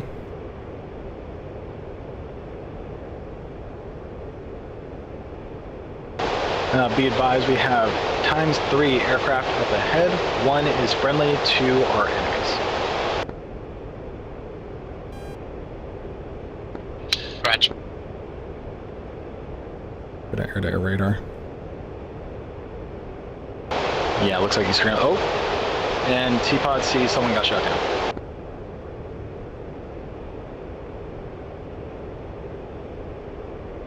Looks like the friendly was shot down. So those targets are all yours. May the homie rest in peace. Rest in pepperonis. As Ralphie would say. Oh, they're all the way to the ground. Damn. 434, Overlord, 11, Bra, 102, 445 at 3,000 knots. Looks like that's where the corpse is. 434, Overlord, 11, Bra, 102. I wonder if I can pick him up. Brightness, contrast down.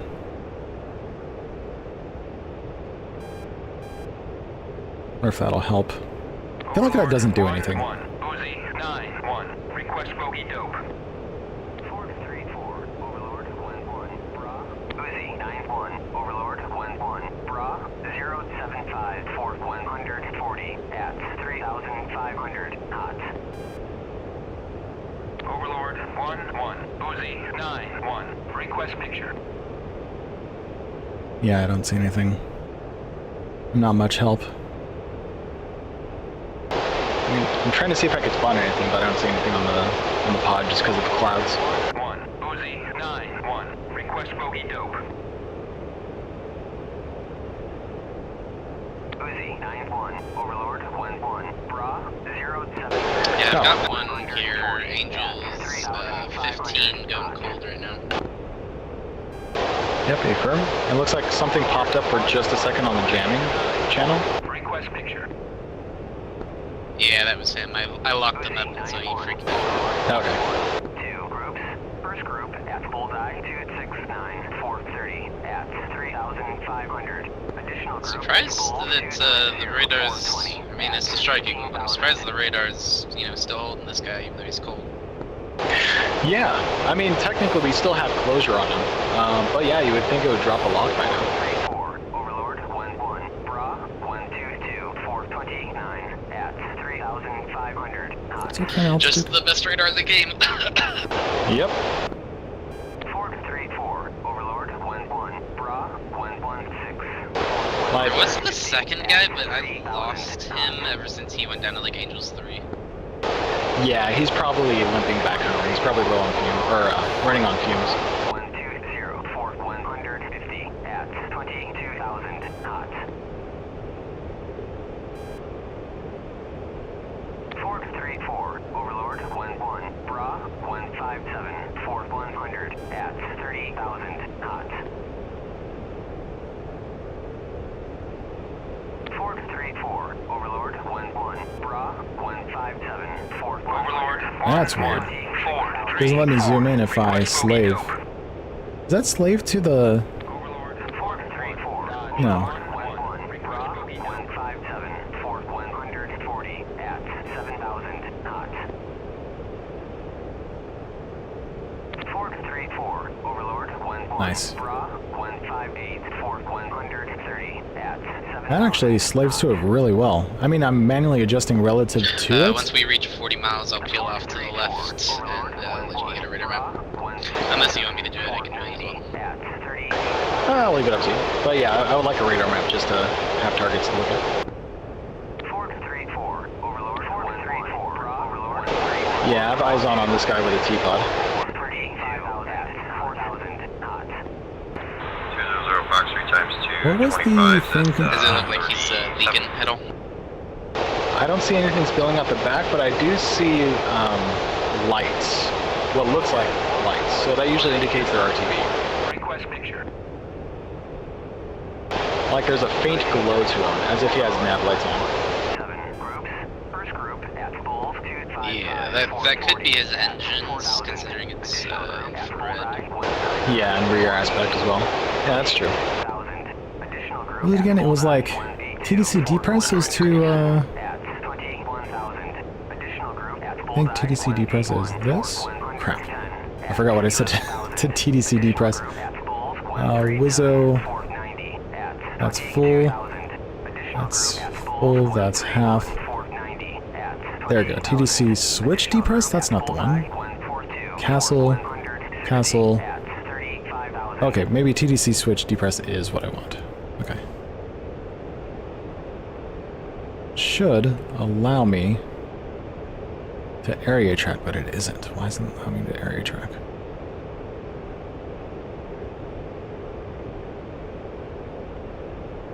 Yeah, that's weird. I don't know why it's not allowing me to area track. Or, sorry, point track.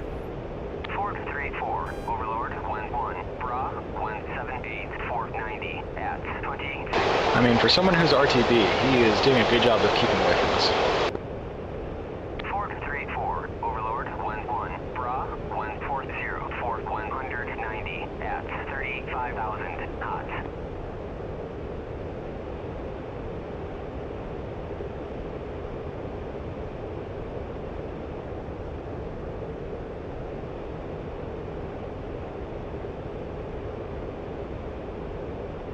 Looks like he's flowing to the right, or we're flowing left. We're flying left. Okay, gotcha.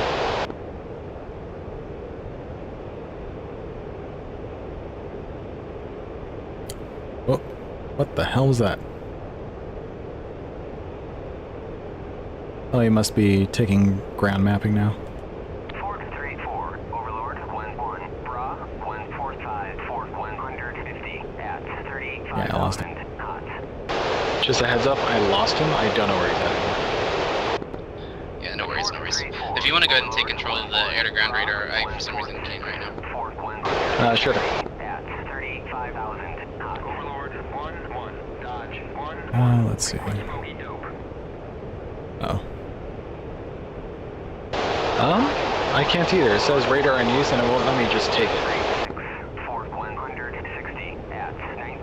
That's weird. Odd. Okay.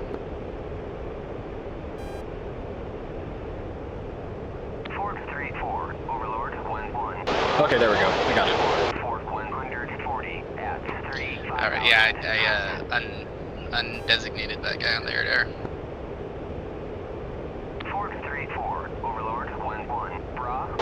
Okay, scanning. 160 at 35,000 knots. Okay. 434, Overlord, 11, Bra, 1. Scanning again, and we should be good once I freeze. 1,000, cold. Roger. Frozen. Overlord, 11, Bra, 195, 490 at 11,000, cold. 434, Overlord, 11, Bra, 202, 110 at 13,000, cold. 434, Overlord, 11, Bra, 189, 110 at 16,000, Set cold. your radar map. Thank you. 34, Overlord, 11, Bra, 157, 160 at 35,000 knots. Master arms on. 434, Overlord, 11, Okay, times 3 targets are now set. 10,000 knots. Weapons have been configured, just waiting for drop. 34, Overlord, 1. WSO will press me. Request bogey dope. Roger. 434, Overlord, 11, Bra, 198. I still don't know why that store is being hung. I'm not sure what's up with that bug.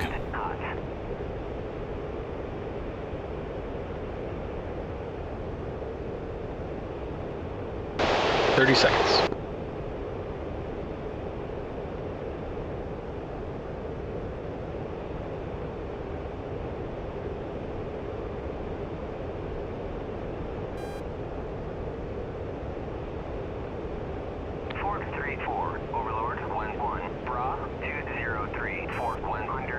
In zone, dropping. 1,000 knots. 3 bombs away. Feel free to take over. Overlord, 11, Bra, 1. And feel free to drop the other bomb if you want, Jettison. 1,000 knots. Alrighty, let's see how this turns out. Hopefully it turns out better this time. We hit this building earlier, but it didn't take enough damage, so maybe the penetrators will do more damage even if they're not quite penetrating hardened surfaces yet. 2,000 knots.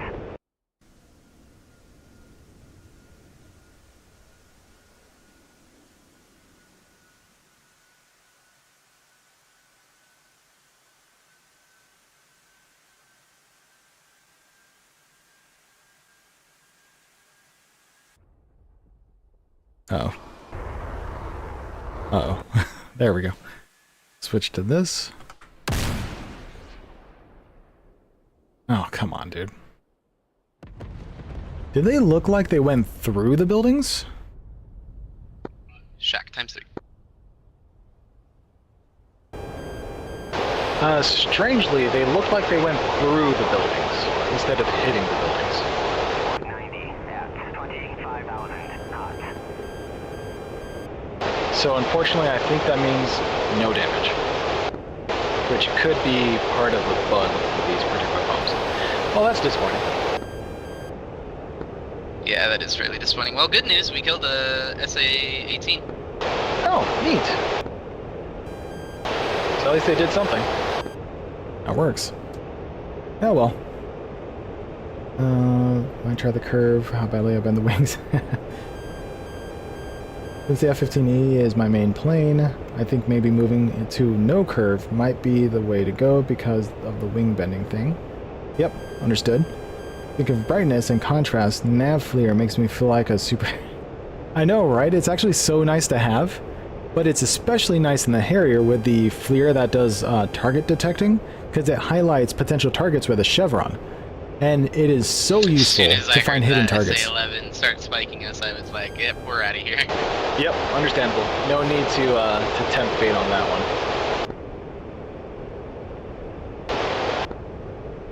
Alright, want me to direct you back to Makeup? I can just put it in, it's just 0.1, right? Yeah, 1A.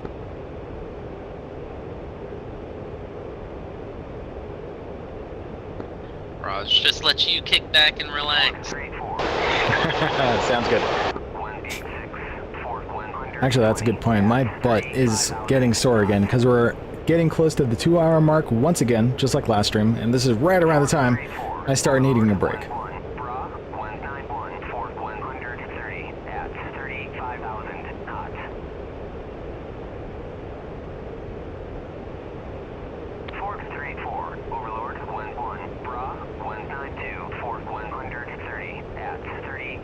So interestingly, I can actually see all the other targets in that general area. So I can see like little highlights for smaller units like ZU-23s and whatever else is out there. So we could potentially hit each one of those. Yeah. I wouldn't mind flying back out here if you're down. I know it's been a minute for you. Yeah, I'm gonna have to take a break for a little bit just to like get the blood flowing again. But in fact, let me do that really quick. I'm just going to get up from the computer and like step away for 5 minutes. But I will leave the stream running and I'll be around in case issues come up. But for now, I'm going to step away. I'll occupy your stream as best as I can. That sounds good. Alright guys, on that note, I'm going to take a quick break. Might start some controversy. Yeah, sounds good. And I'm going to just step away from this thing here. But the stream will remain running, and I am going to take a quick walk around my living room because my butt is numb. So, I'll be right back. Oh, and of course the camera freaked out as I was doing that. So I'll be right back. Shout at me if you need me. Corruptus, I think is how you pronounce it. Oh, face reveal. No, so I've done this before. Like, I even have like a VR headset review where I've done this whole thing. But if you want to join the server, we are currently on Georgia at War. It is currently Phase 2, and pretty early on Phase 2, so there's plenty to do. So feel free to join. But with that, I will be right back. Just give me about 5 minutes to walk around.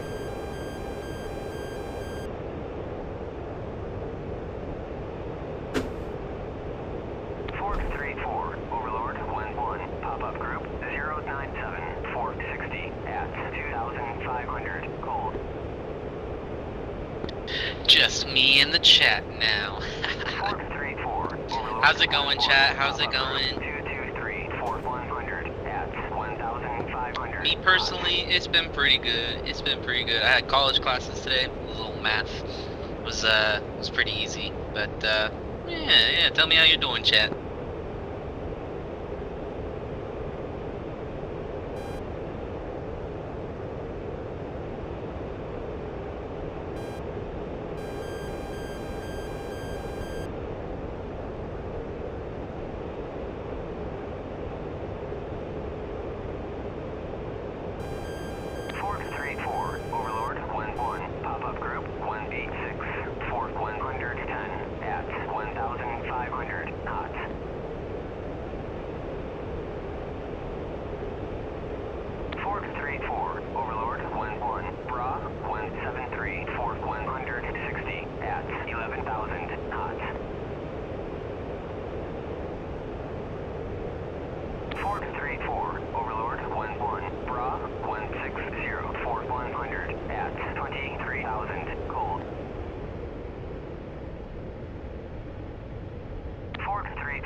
This AWAC's going crazy. I'm gonna... Actually, I'm gonna leave him up. He's giving me a lot of situational awareness. Man, this Strike Eagle is so pretty.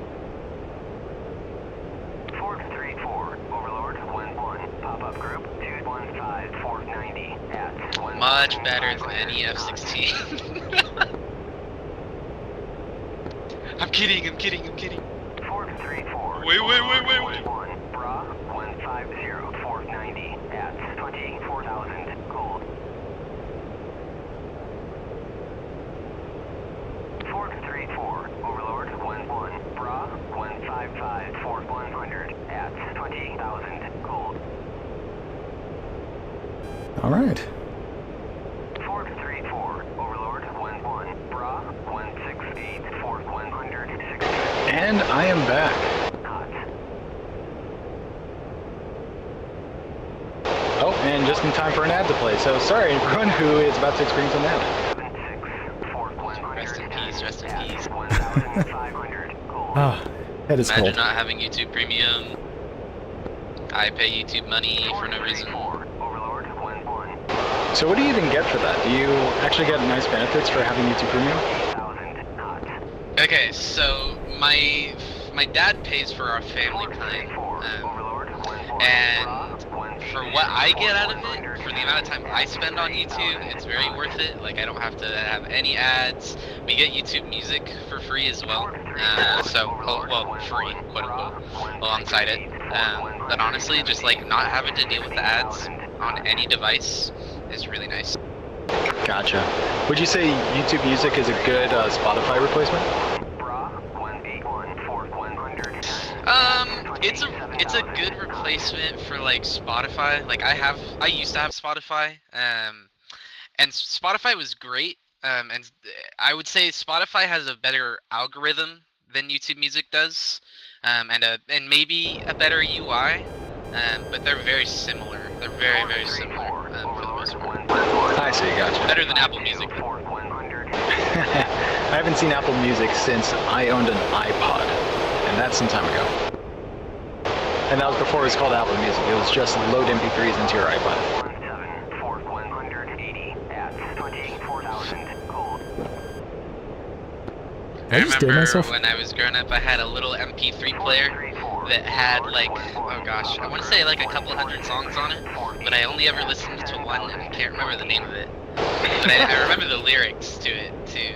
But yeah, All right, let's hear them. Let's hear the lyrics. Do it. Oh hell, Make it happen. Oh hell, no. At least say the lyrics. Maybe I know the song. The one lyric that I'm remembering right now goes like, "Can I hate everything about you?" Yeah, it's something like that. Okay, hold Why on. do I still love you?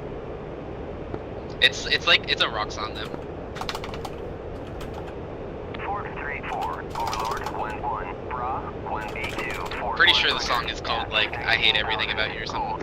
It's not my style anymore, but Yeah, it's 3 Days Grace. I hate everything about you. yep. All right, let's. Well, Wow, so mean. You hate everything about me? Oh my gosh.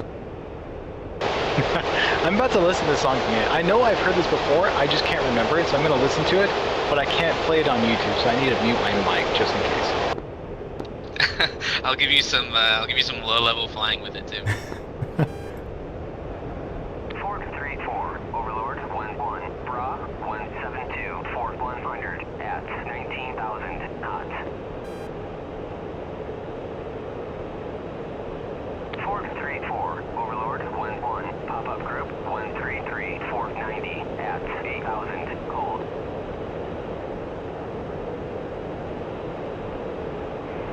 Okay, confirmed. I cannot hear the song on stream, so this is safe. 434 Okay, confirmed. I cannot hear the song on stream, so this is safe. 150 at 13,000 gold.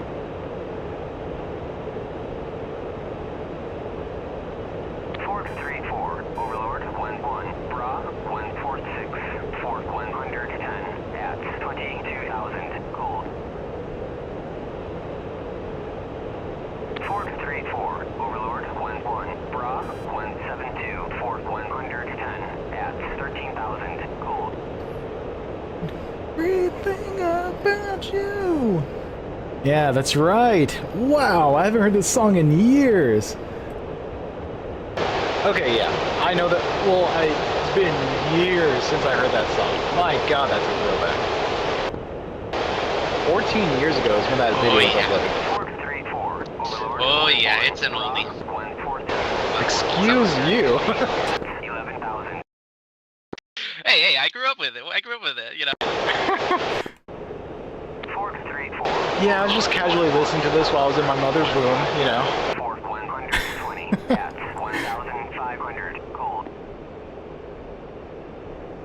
Alright, let me make the call out.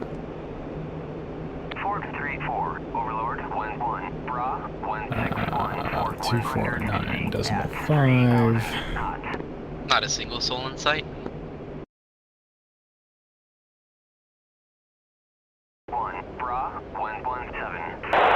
Make up traffic 511 at 15E on overhead brake for Takeoff runway 0. Oh boy. Make up runway 22, thank you.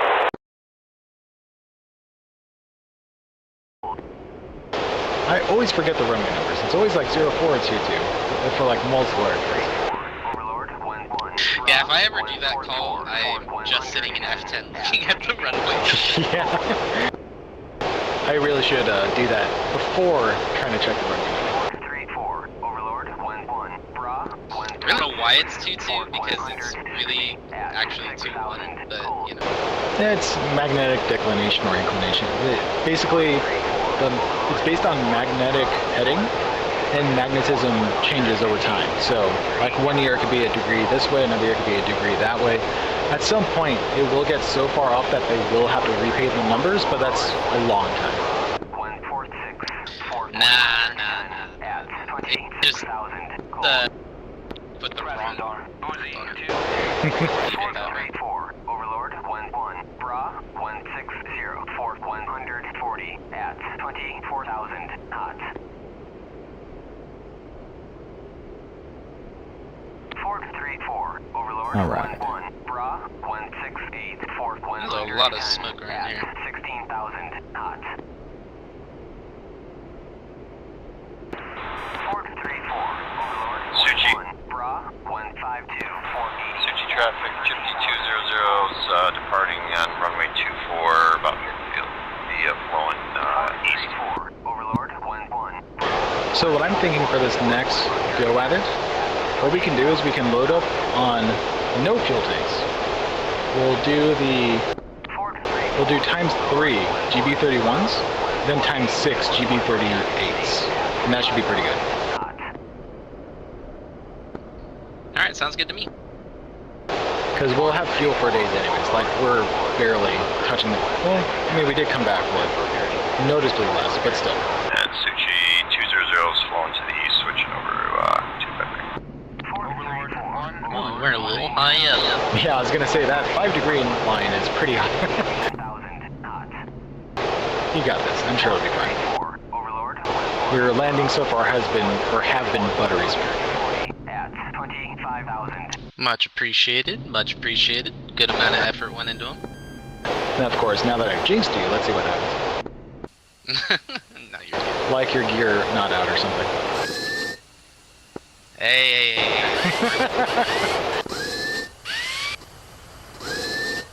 Dude, those are loud.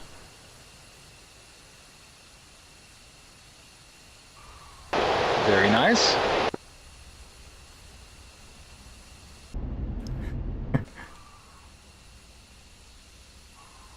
You know, that whole, like, multiplayer sync, that was way, way smoother. Like, there was barely any desync with that landing, and I'm surprised, because normally it bounces around, like, through the ground or left and right, up and down, but that was actually pretty believable. Almost like it was a single-player view of a landing. That was pretty nuts. Hey, Ted Station, how's it going? Welcome to the stream. Oh, we got a face cam now? The man himself? Yeah, man. I mean, to be fair, I've done this before. Traffic, Gypsy 1-2 is about 2 miles east of the field, or west of the field, inbound runway. We like throwing in a little risk with the last second gear. I was debating on saying anything, but I figured it's best to let you know. Yeah, just let us belly land, you know? Yeah, exactly. It's less headache for other players. Overlord, 1-1. Bra, And when I was flying the 14, can't say I didn't have a few, but, you know. Social Yeah, that's traffic, right. Apache 2 flight, Nozzles are stupid loud, man. You can hear them on the strip when they do an overhead break. Damn, dude. Gypsy 1-2, right base for runway 06, Suchi. That is crazy how loud those things are. Ford 3-4. Overlord, 1-1. Bra, 150. When I was doing an external shot of your landing, those nozzles are by far the loudest things being played during that whole sequence. Yes, they're much louder now, and I actually really like it.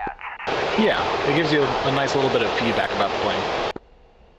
Oh, Yeah, actually, it really does. I was paying attention to it while I was landing, and I was like, okay, we're getting some power. Alrighty, I'll get us refueled, rearmed, and ready to go. Overlord, 1-1. Bra, 163. For 120. alright, so we'll change these to the normal GB31s. Not perfectly on the not line this penetrators. time. Much sad. Overlord, 1-1. Pop-up group. Because apparently the penetrators, they definitely penetrate, but they also don't hit your target. So that sucks.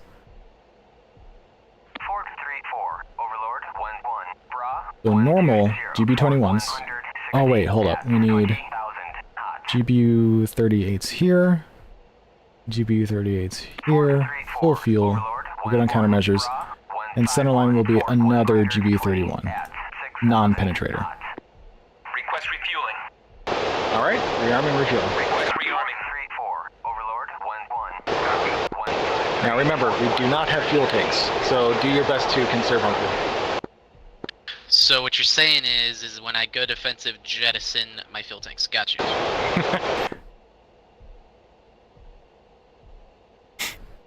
3-4. Overlord, 1-1. Social Yeah, traffic, good thing they made Apache them flight ready. Yep. departing runway 24. 15,000 knots. So, Ted Station, what we noticed earlier, I mean, maybe I was looking at it wrong, Traffic, Gypsy 1-2, clear of runway 06. 1-1. but what I found, or at least what I thought I saw, was the penetrators going towards the building, going through the building, Big and beams hitting coming the in ground for landing. underneath. Did a little damage.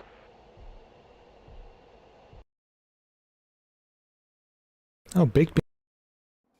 I recognize Baked Beans. At least I recognize his name. Oh my god, he's absolutely peppered. Yeah, he's missing a little bit of his flap there on the right side. Yeah, it's crazy. Damn, son. I'm surprised both engines are still running. Yeah, seriously.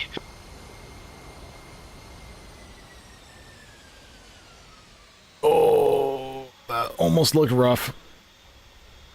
Not bad. I was worried about his tail.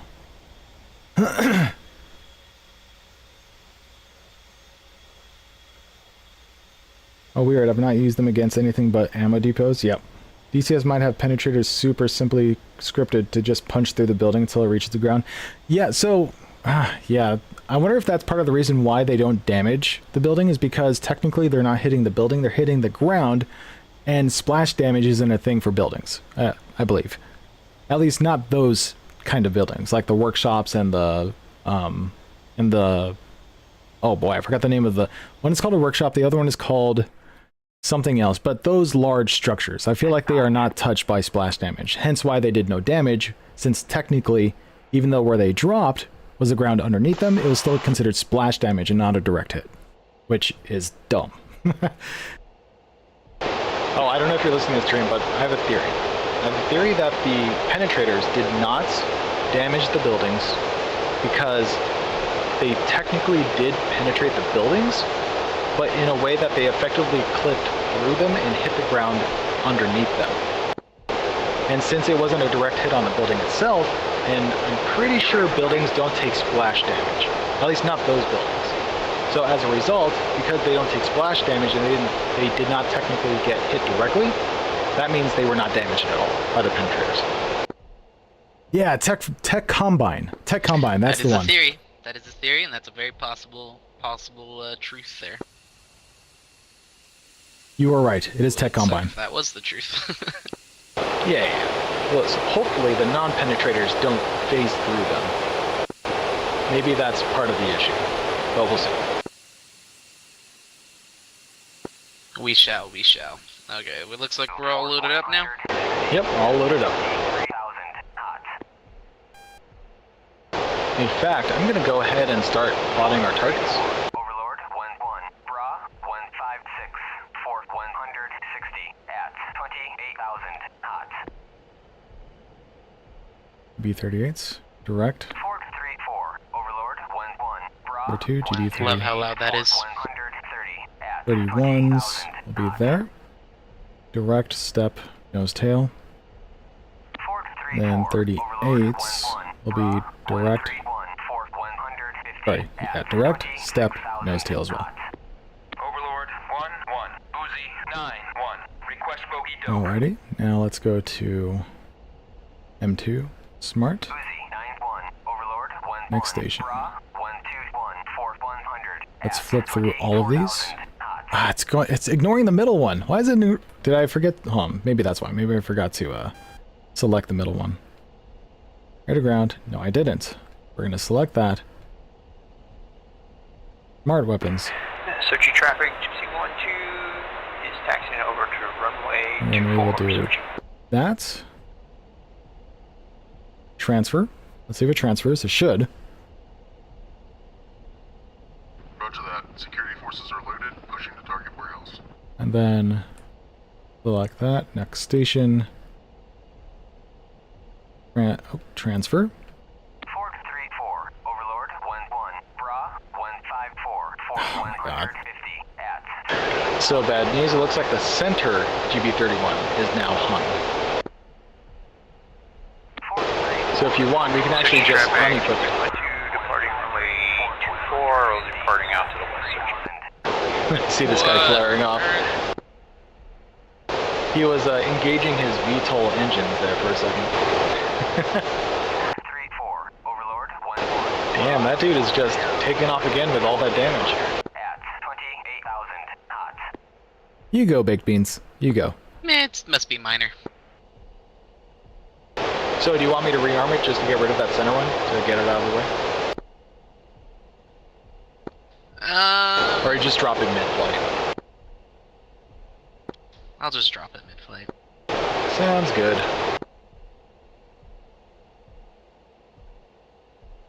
Alrighty. Make-up. What is this? 04 or 22? 22. No, 04. What are we again?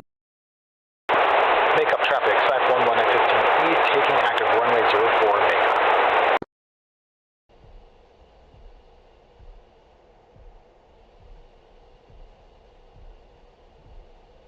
make-up. Mass armor still on, but that's okay.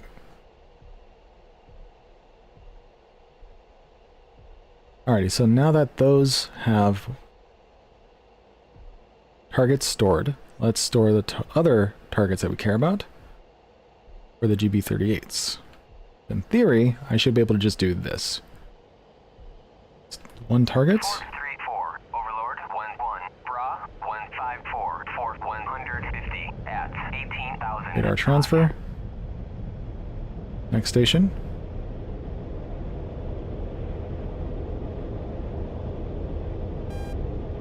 Radar transfer. Next station. Radar transfer. Next station. Radar transfer. Next station. Fort 3-4, Radar transfer. 1-1, Bra 137, Next station. Fort 110 at And let's do 35,000 like knots. this guy or something. Or if that's a thing we can hit. Radar transfer. Make-off traffic, Donut Nice. 34, looking to land on a right downwind pattern for runway 22, currently 15 miles out. So this is going to be pretty Takeoff crazy if this traffic works. here, because I was able to take that radar ground image way back, like 30 minutes ago or something. Okay, and then we're just heading for the same area? Yes, exactly. Targets have already been mapped using the old image I froze earlier. In theory, this should still work.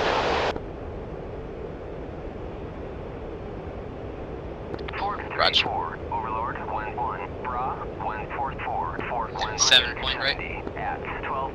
Haver.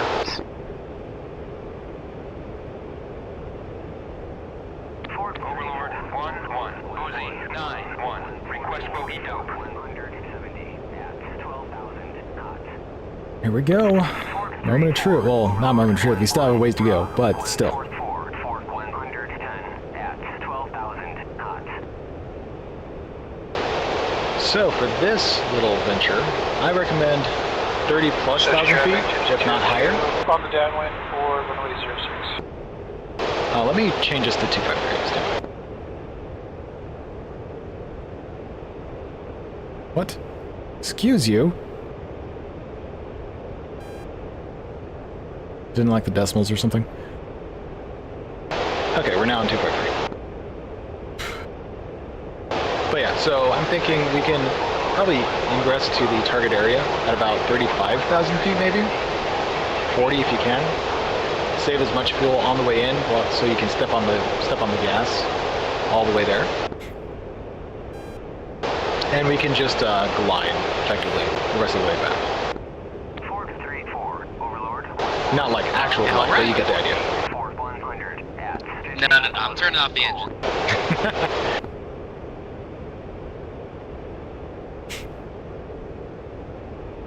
Alrighty. So the plan is we will simply drive towards the target. Oh. Okay, you said center is hung? Yes, affirm. Center only. Overlord 1-1. Uzi 9-1. Sayonara.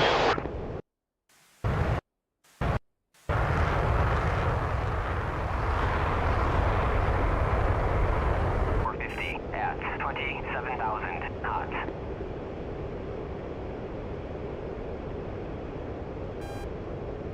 Honestly, this is going to be pretty nuts if all of those designations actually work this way. With the, because I mean, this is a whole freaking image. But it's still, I mean, all the data is still valid, it's just taken from a while back.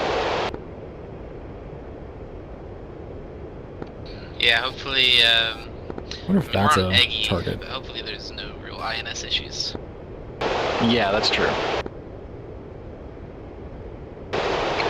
We will find out. 200 Spox 1 on a Frogger at 27.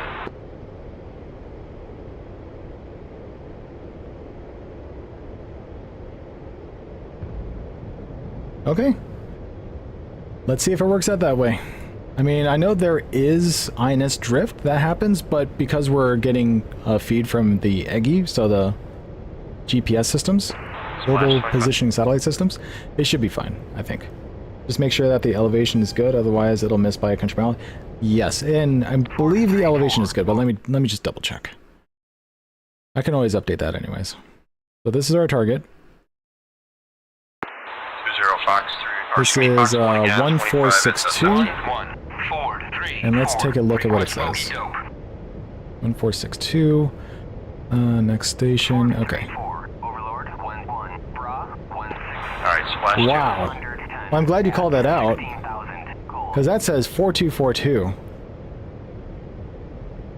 1462. 1462 is what we want. So I'm going to have to make a minor adjustment to these coordinates. Their elevation for the target is 4242. Meanwhile, the actual elevation of the target is 1462. Interesting, I wonder why they're off so much. Yeah, not sure. I mean, I guess part of the reason could be the slant range information wasn't available since we were not actively scanning it, but I feel like it should have known that. Like, once it took the image, it should just know what the elevation is of that particular area. But, either way, let's see what happens. Yeah, that is pretty complex information to keep, but, yeah, they probably should have. I mean, provided the INS is still good, it should still be valid no matter what. The only issue is drifting, but that shouldn't be a problem, like you said, because of the Iggy. 3-4, Overlord, 1-1, Bra, 123, 100. So waypoint 7, we can look at that now actually. We go to clear, go to waypoint 7, we can see that the elevation is 1484, which is nowhere close to whatever that is. So I'm not sure what's going on. So we'll just do 1484. Man, we are just barely sliding along here. Oh, are we like max throttle? No, I'm ever so slightly in afterburner. Ah, I see. Although the cans aren't actually lit. Yeah, go ahead and just maintain 0.8 Mach, that should be fine. Like 0.85 Mach. Buddy, what's wrong? Oh no, my dog is scared of the fireworks. Oh, my dog just... no, Pippin. It's okay, buddy. Come here. Come here. Oh, a firework just went off outside and my dog just hid under my feet. Oh, I'm sorry, buddy. Okay. It's okay, it's okay, it's okay, it's okay. It's okay, buddy. I know, it's scary. I know. I'm so sorry. Poor dog. It's okay. It's okay. You're good. Okay, you can chill there. Chill there while I play. You're safe there. You're safe. Okay? You're good, buddy. Okay. That's enough loving. I need to input the correct height here. 1484, we'll roll with that. So if we go to edit mission,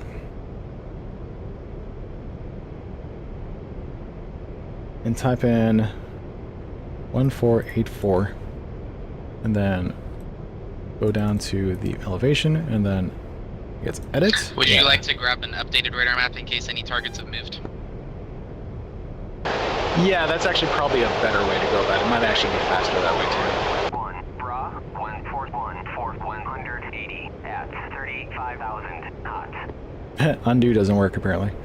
Oh, how do I leave? Okay, let's go back to here. Smart weapons, okay. Then I will use this, get a new map. Alright, once we get closer, I'll go ahead and peel us off to the left, and we can get that radar map. Sounds good. I'm like not seeing anything on the radar at all. Stand by. There should be things on the radar, but they're really far out, but they are on an intercept course. I'm thinking like probably above 80 miles.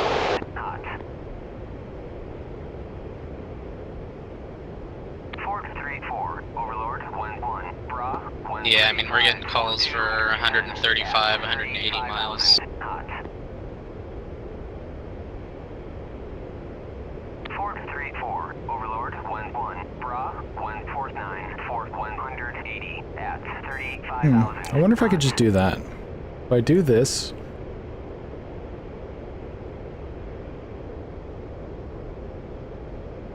Oh, the elevation is now 1484 for... Oh no! I transferred it to all the GPUs, so I have to redo this. So now radar transfer 1483.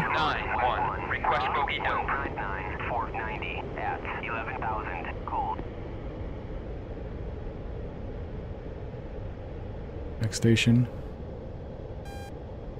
1484. Uh-oh. Oh, are you still there? There we go, we're back. I am. Oh. Yeah, I didn't hear if you said anything. No, yeah, it's there was a bit of desync there, so I want to make sure the server didn't crash. Okay, hold on. Let's so we did these three so far. I peeled us off to the left about 30 degrees almost now, so. Okay, sounds good. I'll just get a rescan of the area just to play it safe. At 35,000 knots. 434, Overlord, 11, Bra, 116. You might be out of range for 0.6. At 35,000 knots. 434, Overlord, 11, Bra, 142, 180 at 35,000 knots. Okay, I'm able to see it. Stand by. 434, Overlord, 1-1, Bra, 144, 190 at 35,000 knots. Okay, eyes on the target, but we will need to get closer to get a better picture. 1-1, Bra, 1-1. Yeah, you should be able to grab a new like 0.67 in about 4 miles. Sounds good. 434, Overlord. And there it is. Hold it still. 490 at 35,000 knots. 434, Overlord, 1-1, Bra, 117. Stand by for another scan. I need a little bit better picture for the smaller stuff. If I could use ML2 or ML1. 434, Overlord, 1-1, Bra, 124. One more scan, one more scan. 35,000 knots. Okay, good picture. Take it. 434, Overlord, 1-1, Bra, 148, 170 at 35,000 knots. Be sure to set your scan. Yep. 434, Overlord, 1-1, Bra, 150, 180 at 35,000 knots. Alright, so we'll hit... Oh, I could zoom in further. What was it again? It was like... TDC depress, and then half. So if I do this, and then... That? Or is it like that? That. Ah, damn, I forgot what it was. There's a way to zoom in even further. I forgot what it was. Anyways, there's that. And then we'll do radar transfer. I think I might have to be in map mode to do it.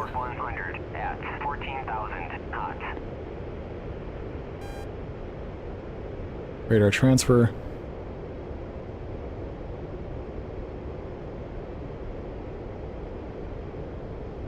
Station, radar transfer. It's half trigger and TDC depress. Do I have to be in map? I'm pretty sure I have to be in map. So that's 3. Then this will be number 4. 434, Overlord, 1-1, Bra, 119. Next station, radar transfer. It's number 4.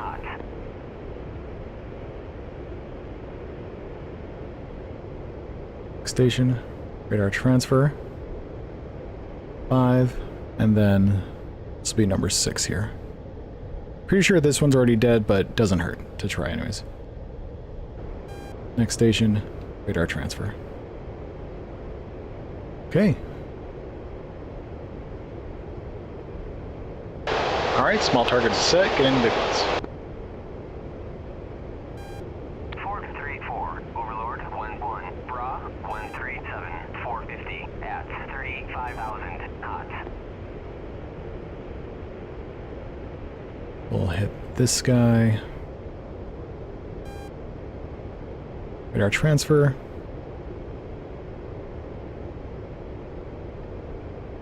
Next station, radar transfer. Target points are now loaded up. I will have you drop the GB-38s first.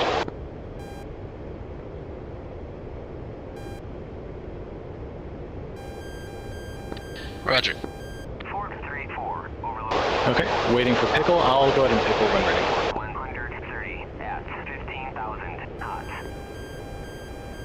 That is a scary tone. Yeah, I'm kind of just hoping we can get this off before they engage. I don't know exactly how close they are. No worries. I'll pickle them once we're in zone, which is now. Okay, pickling. 30 at 13,000 knots. Overlord, 1-1, Uzi, 9-1, Alpha. All the way. Go ahead and go back home. Uzi, 9-1, Overlord, 1. Just like that. Just an absolute truck ton of weapons on the way. Look at that. God, just like that. An absolute truckload of bombs on the way. Although, interestingly... all theoretically should exactly hit what they were meant to. Yep, fingers crossed. Although, interestingly, some are way faster than others, and I'm not sure why. It's like a different terminal angle or something. Oh, those are the 31s. What are these guys? Why are these so slow? These are the 38s. That's weird. Well, anyways. So these guys are going to hit first, for sure.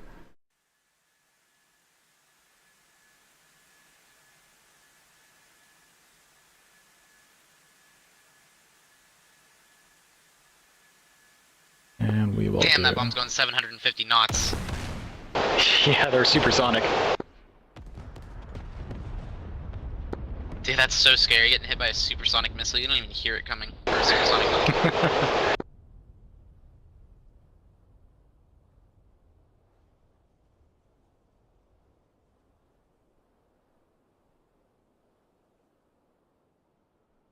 Still waiting for the rest. There's the hits we wanted. They're the big structures. And there should be one more GB-38? There's 2 more. Oh, they went like for a way up high, straight down dive. I see. So that they hit their terminal guidance. Oh, I feel like they overshot them. What the hell? Yeah, they got a good altitude. Maybe they overshot. Yeah. Oh, yeah. Oh? No. Yeah, I got him. 1 miss, 1 hit. Oh, that was close though. That was a single BMP that I just barely missed. Damn. Yeah, that was about 20 feet away. Yeah, that's within. Not too bad, CEP. not too bad. Okay, so 2 GB-38s missed, but it was all within like expected CEP, so it's fine. Not bad. Not bad at all. Not bad at all for air-to-ground radar target designation. These guys are on fire. They probably need 2 more GB-31s to die, but surprised it's okay. we haven't really had any other air issues out here. Yeah, it's been relatively quiet, which is nice. Definitely have been many a time that I've been too focused on air targets to even hit something on the ground. Yep. So, all in all, every single one of those bombs hit exactly where they were supposed to. Even if their accuracy is a bit off, it's still within expected errors. So that's fine. So everything surprisingly worked very well for air-to-ground radar target destination. 17,000 knots. Yeah, for sure, for sure. That's pretty badass. I really like that. And what's crazy is everything we did was necessary because of this overcast layer of clouds. Like, we literally used the radar because we could not see the targets otherwise. That is pretty freaking cool. Yeah, gotta love the no matter the weather we can hit it sort of feeling. Hell yeah. Alright, no worries, Space Monkey. Have a good night. Thanks for stopping by to say hi and talking. I haven't flown the Strike Eagle much at night, but I did it yesterday, and we got a friendly right out in front of us. And it was so much fun. Oh yeah. Because even though it's like pitch black, like you still have the nav FLIR and night vision goggles, and so it feels like you still have perfect SA outside the cockpit. Yeah, and wait till this thing gets data link. Yeah, it's gonna be amazing. Hello, Strike Eagle friend down there.